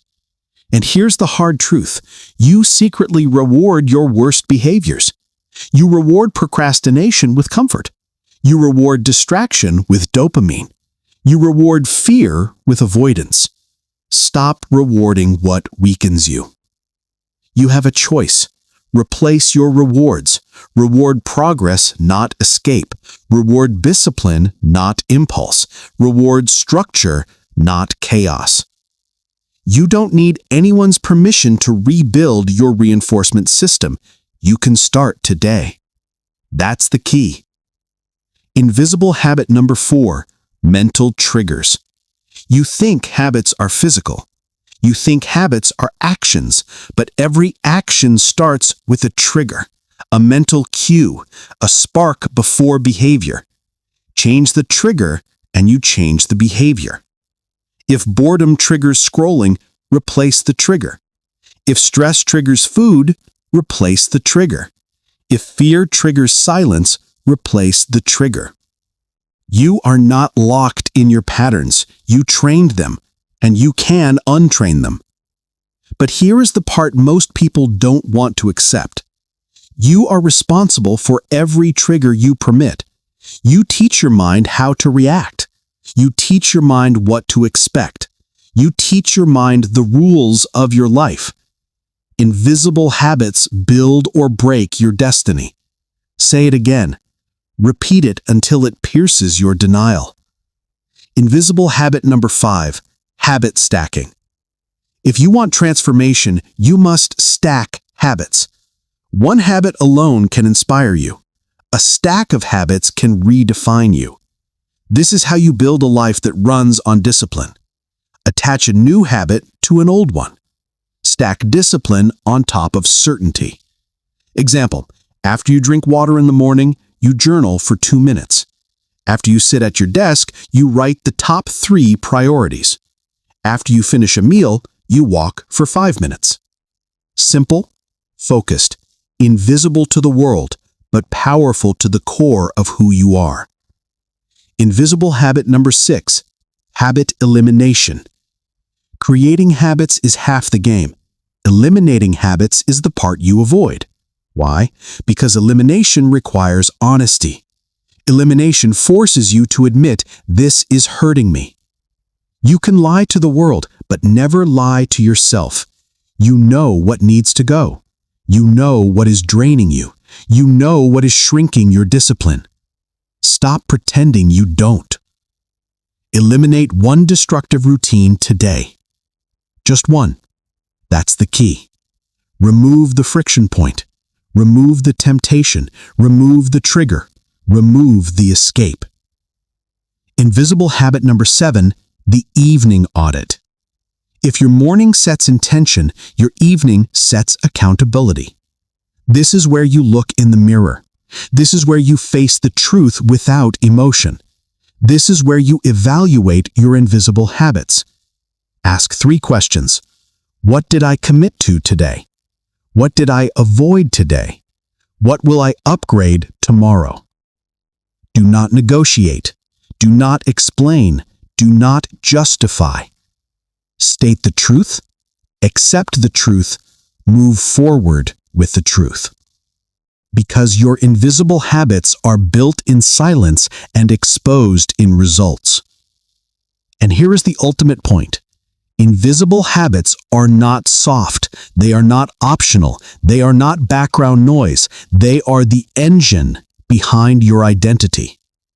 You want power? Build invisible habits. You want control? Build invisible habits. You want discipline, resilience, and direction? Build invisible habits. You have a choice. You always did. You always will. Now listen carefully, because this is the bridge to your next evolution. You understand your invisible habits. Now you must protect your time, because without control of time, no habit survives. You built your foundation. Now let's build your fortress. Solitude is not loneliness. Solitude is not weakness. Solitude is not isolation. Solitude is strategy. Solitude is power. Solitude is the environment where the strongest minds sharpen themselves. And today, you're going to learn how to use it, not fear it, not avoid it, not distract yourself from it. Because here's the truth you've ignored for too long. Alone is where you hear the voice of power. That's the key. You spend your life surrounded by noise, notifications, opinions, pressure, expectations, voices that compete for your attention, your energy, your identity. But here's what nobody told you.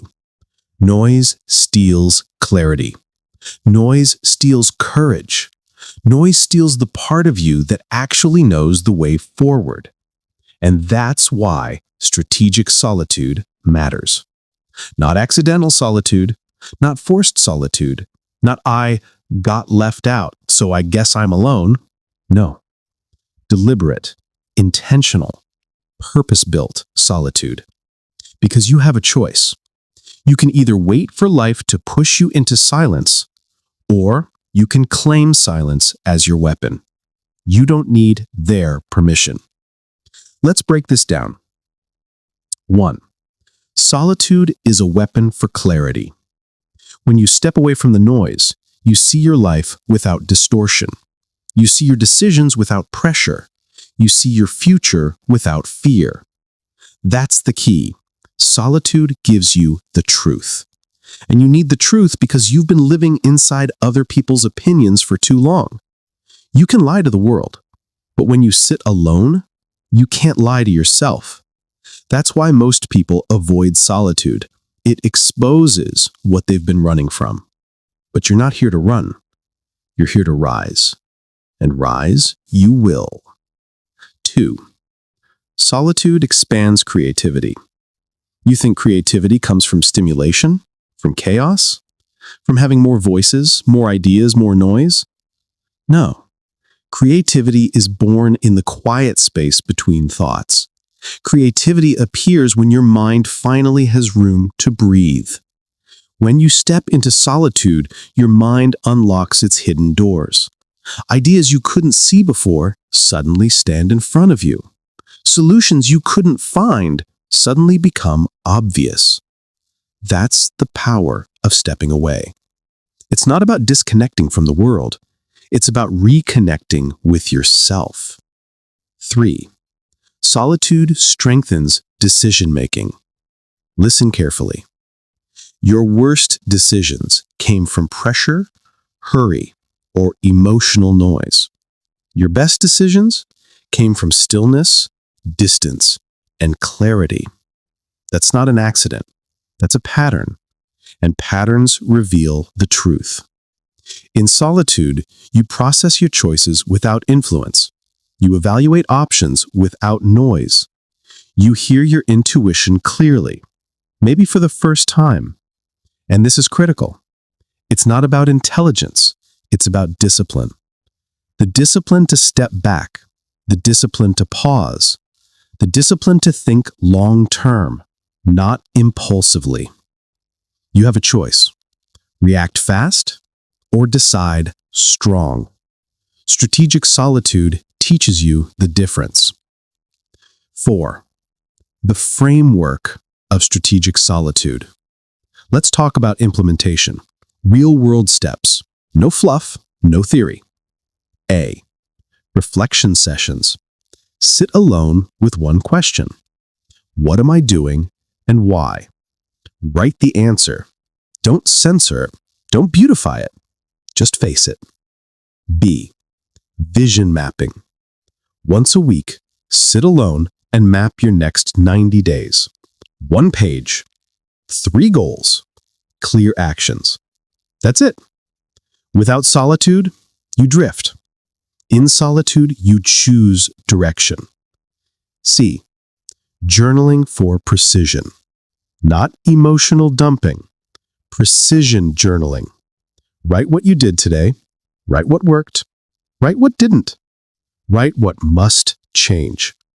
You don't need their permission to hold yourself accountable. D. Mental reset walks. No phone. No headphones. Just walking. Just breathing. Just thinking. Movement unlocks clarity. Stillness processes it. Solitude multiplies it. 5. Protecting your solitude. Strategic solitude means nothing if you don't guard it. You must protect your quiet time like you protect your goals, because it is your goal. Without clarity, everything collapses. Without silence, discipline weakens. You have a choice. Either set boundaries or let the world drain you dry. Turn your phone off. Close the door. Tell them you're unavailable. You don't need their permission to disappear for an hour and work on yourself. This isn't selfish. This is survival. This is strategy. This is necessary. 6.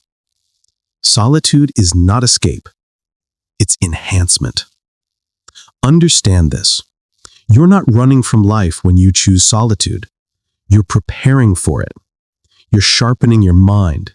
You're centering your energy. You're eliminating mental clutter. Because it's not about isolation. It's about discipline. It's not about avoiding people. It's about strengthening yourself so people don't shake you. Alone is where you rebuild. Alone is where you recharge. Alone is where you transform.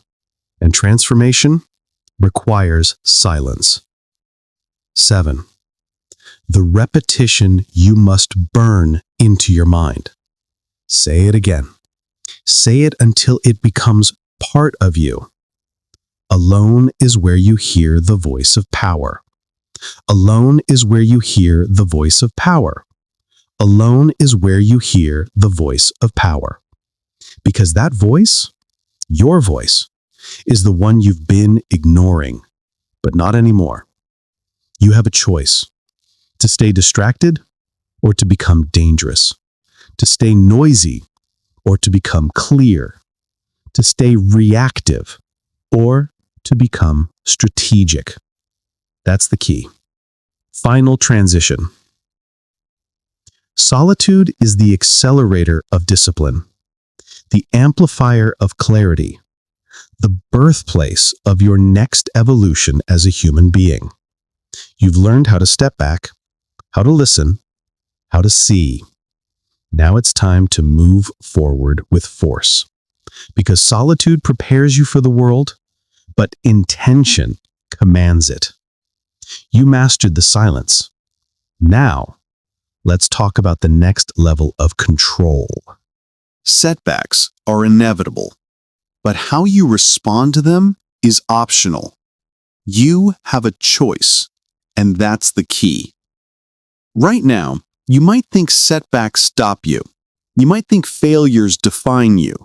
You might think obstacles slow your momentum.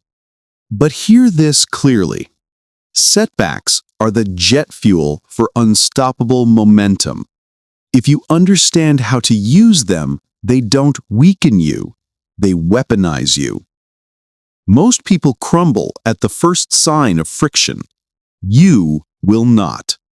Because from this chapter forward, you will train yourself to treat every setback as secret training, private strength building, invisible progress. You don't need their permission to rise from what tried to break you. You only need discipline. And it starts with accepting this truth. Every setback contains information, and information is power. Let's break it down. The first shift. Define the setback, don't let it define you. When something goes wrong, most people interpret it emotionally. They make it personal. They say, "Why me? Why does this always happen? I guess I'm not good enough." That mindset destroys momentum. That mindset kills growth. That mindset chains you to the same problems for life. But you are not most people. You have a choice, and that's the key. Every setback must be met with this question: what exactly happened, and what does it teach me? Not how do I feel about it, not who can I blame, not what excuse can I use to protect my ego. No, you attack the setback with clarity. You break it down like data. You extract the lesson. You transform the pain into precision. Because setbacks are not personal. Setbacks are mechanical. Learn the mechanics and you break the cycle. The second shift, reframe failure into feedback. There is no such thing as failure. There is only feedback. The world teaches you to fear being wrong, but discipline teaches you to use being wrong. Reframing is one of the most powerful mental technologies you have. And yes, it is a technology, a cognitive tool, a weapon. Here's the formula. Label the setback. Say exactly what happened. No emotion, no story, just facts. Extract the feedback. What did the situation expose? A weakness? A blind spot? A lack of preparation?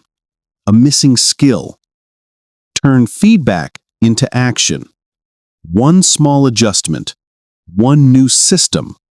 One improved habit. That's all it takes. Because setbacks are not dead ends. They are mirrors. They reflect what you must fix to reach the next level. And here's the brutal truth. If you refuse to face the feedback, the setback will repeat. It's not personal, it's predictable. You have a choice. Take the feedback and evolve, or resist the feedback and repeat the pain. The third shift: build emotional insulation. Setbacks hurt because you attach identity to outcomes. You say, if I fail, I'm a failure. You say, if I lose, I'm a loser. You say, if I fall behind, I'm not good enough. That's emotional fragility disguised as self-awareness. It's not about perfection. It's about discipline. Discipline to separate who you are from what happened. Emotional insulation means this: you feel the sting, but you don't collapse. You acknowledge the pain, but you don't drown in it. You experience the setback, but you don't let it infect your identity. Here's how to build emotional insulation. Ground yourself with breathing. Slow, deep, controlled. You remind your body that you're in command. Name the emotion. Naming it reduces its power. Shift to objective thinking. Facts over feelings. Data over drama. Because emotions are tools. Use them. Don't obey them. The fourth shift: iterative improvement. You want unstoppable momentum? You want to become unshakable? You want to turn every setback into a stairway? Then you must adopt the mindset of iterative improvement. One adjustment at a time, one correction at a time, one layer stronger every single day. Here's the truth. Your life doesn't transform because of one massive change. It transforms because of hundreds of micro changes stacked consistently. That job you didn't get? It teaches you how to interview better. That relationship that collapsed? It teaches you boundaries and clarity. That project that failed? It teaches you structure, planning, pacing. Setbacks refine you. Setbacks sharpen you. Setbacks sculpt the discipline you claim to want. You say you want strength. You say you want power. You say you want resilience. But strength is earned in struggle. Power is built in pressure. Resilience is forged in the fire. You have a choice: run from the heat or use it to harden your character. The fifth shift: turn setbacks into systems. A setback becomes fuel only when you build a system around it. Ask yourself, what habit can this setback upgrade? What routine can this setback strengthen? What standard can this setback raise? What boundary can this setback reinforce? Systems protect you from repeating patterns.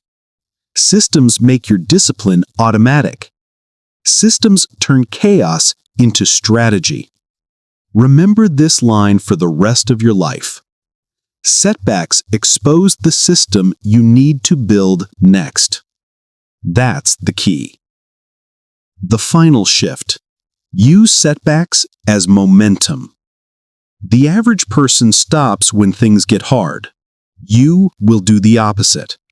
You will accelerate. When something goes wrong, you push harder.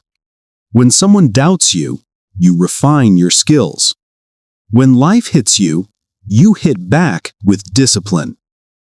Because setbacks are not triggers for quitting. They are triggers for leveling up. Every time something breaks, you rebuild stronger. Every time something ends, you begin smarter. Every time something collapses, you rise with more clarity. Setbacks are the jet fuel for unstoppable momentum. Repeat that. Live that. Own that. You don't need their permission to transform. You only need discipline. You have a choice. Use it. Respect is not given. Respect is not requested. Respect is not something you chase. Respect is something you become. And you become it through discipline, through consistency, and through the relentless execution of everything you've learned in this audiobook. This chapter ties everything together. This is where the scattered parts become a system. This is where your habits, your silence, your restraint, your emotional control, your delayed reactions, your solitude, your accountability, your standards, your choices finally converge into one identity. A self-mastered person. A person who commands respect without ever asking for it. Because here's the truth. You have a choice. To live like everyone else, or to live like someone others can't ignore. That's the key. Respect begins before anyone sees you. People think respect starts in public. Wrong. Respect starts in the dark. Respect starts in silent mornings, in lonely evenings, in private decisions. Respect starts when you choose discipline over emotion. Respect starts when you choose character over convenience. It starts when nobody's watching. Because if you need an audience to act strong, you're not strong. You're performing. You have a choice. And you must choose to live as the person you claim you want to be, even when there is no applause. That's the key. You don't need their permission to become someone respectable. You don't need validation to build discipline. Master yourself, and the world bows naturally. Respect is earned through sovereignty. Let's make this painfully clear. If your mood depends on other people, if your self-esteem depends on attention, if your direction depends on approval, you cannot command respect. Why? Because respect gravitates toward sovereignty. It gravitates toward people who are unshakable, people who don't flinch, people who don't beg, people who don't chase, people who don't fold under pressure. Respect follows individuals who own themselves, individuals who control their impulses, individuals who know where they are going and don't need the world to clap for them. Sovereignty is earned. It's practiced daily, and it begins with one decision repeated over and over again. I respond slowly. I act deliberately. I think before I move. It's not about ego. It's about discipline. Respect comes from consistent standards. One day of discipline won't change your life. 1 week of discipline won't command respect. Respect comes from years of your standards remaining unshaken. People watch your patterns. People remember your boundaries. People study your self-respect. People notice what you tolerate and what you refuse to accept. You teach the world how to treat you, and you teach them through your consistency. You have a choice. Every day, every interaction, every decision. That's the key. When your standards remain firm, even when you're tired, even when it's inconvenient, people feel it. Not because you told them, but because you lived it. Master yourself, and the world bows naturally. Respect comes from presence, not noise. You don't need to be the loudest. You don't need to dominate conversations. You don't need to announce who you are. People with real power move quietly. Their silence is heavy. Their presence speaks for them. And this presence comes from the disciplines you've already learned. The discipline of not reacting immediately. The discipline of emotional control. The discipline of solitude. The discipline of invisible habits. The discipline of accountability. These disciplines create a gravitational pull. People feel something different around you. Your calmness becomes authority. Your silence becomes strength. Your composure becomes dominance. Again, it's not about ego. It's about discipline. You don't need their permission to become someone whose presence demands respect. You simply need to master your internal world so fully that no external chaos can shake you. Respect comes from the way you lead yourself. There is one universal truth. People follow those who lead themselves well. Not those who are perfect, not those who are loud, not those who pretend, but those who practice self-leadership relentlessly. Self-leadership means you show up on time for yourself. You follow through on your promises to yourself.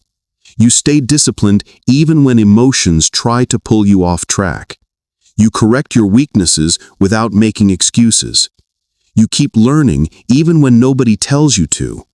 You choose growth even when comfort is easy.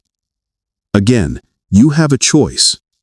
Every moment, you are either strengthening your identity or weakening it. And here's the truth you must understand. People don't respect what you say. They respect what you embody. They respect the proof, the consistency, the long-term discipline. Because your lifestyle becomes your authority.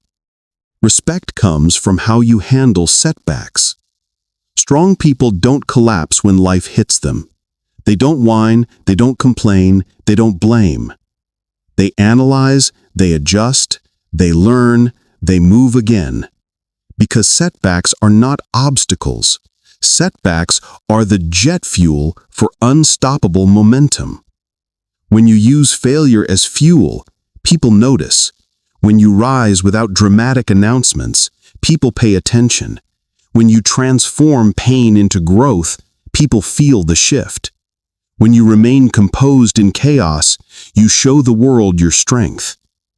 It's not about the setback. It's about the discipline. It's about who you choose to become after it. Again, you have a choice. Respect is the byproduct of mastery. Master your emotions, master your habits, master your boundaries, master your words, master your reactions, master your focus, master your energy. Do this and the world will feel it without you saying a word. Because real respect is silent. It's earned, not demanded. It's reflected back to you based on how you live, not what you speak. Master yourself, and the world bows naturally. That's not poetry. That's psychology. That's life. That's the system. Final transition. You've built the discipline. You've built the identity. You've built the internal strength.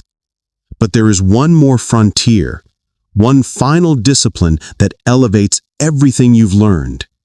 You mastered how to command respect. Now it's time to master the legacy you leave behind. You've just spent hours training the most powerful force you possess, your mind. And now you know the truth. Your thoughts shape your emotions. Your emotions shape your reactions. Your reactions shape your habits. And your habits shape your entire world. Everything you want begins inside. Everything you fear also begins inside. And from this moment on, you no longer live unconsciously.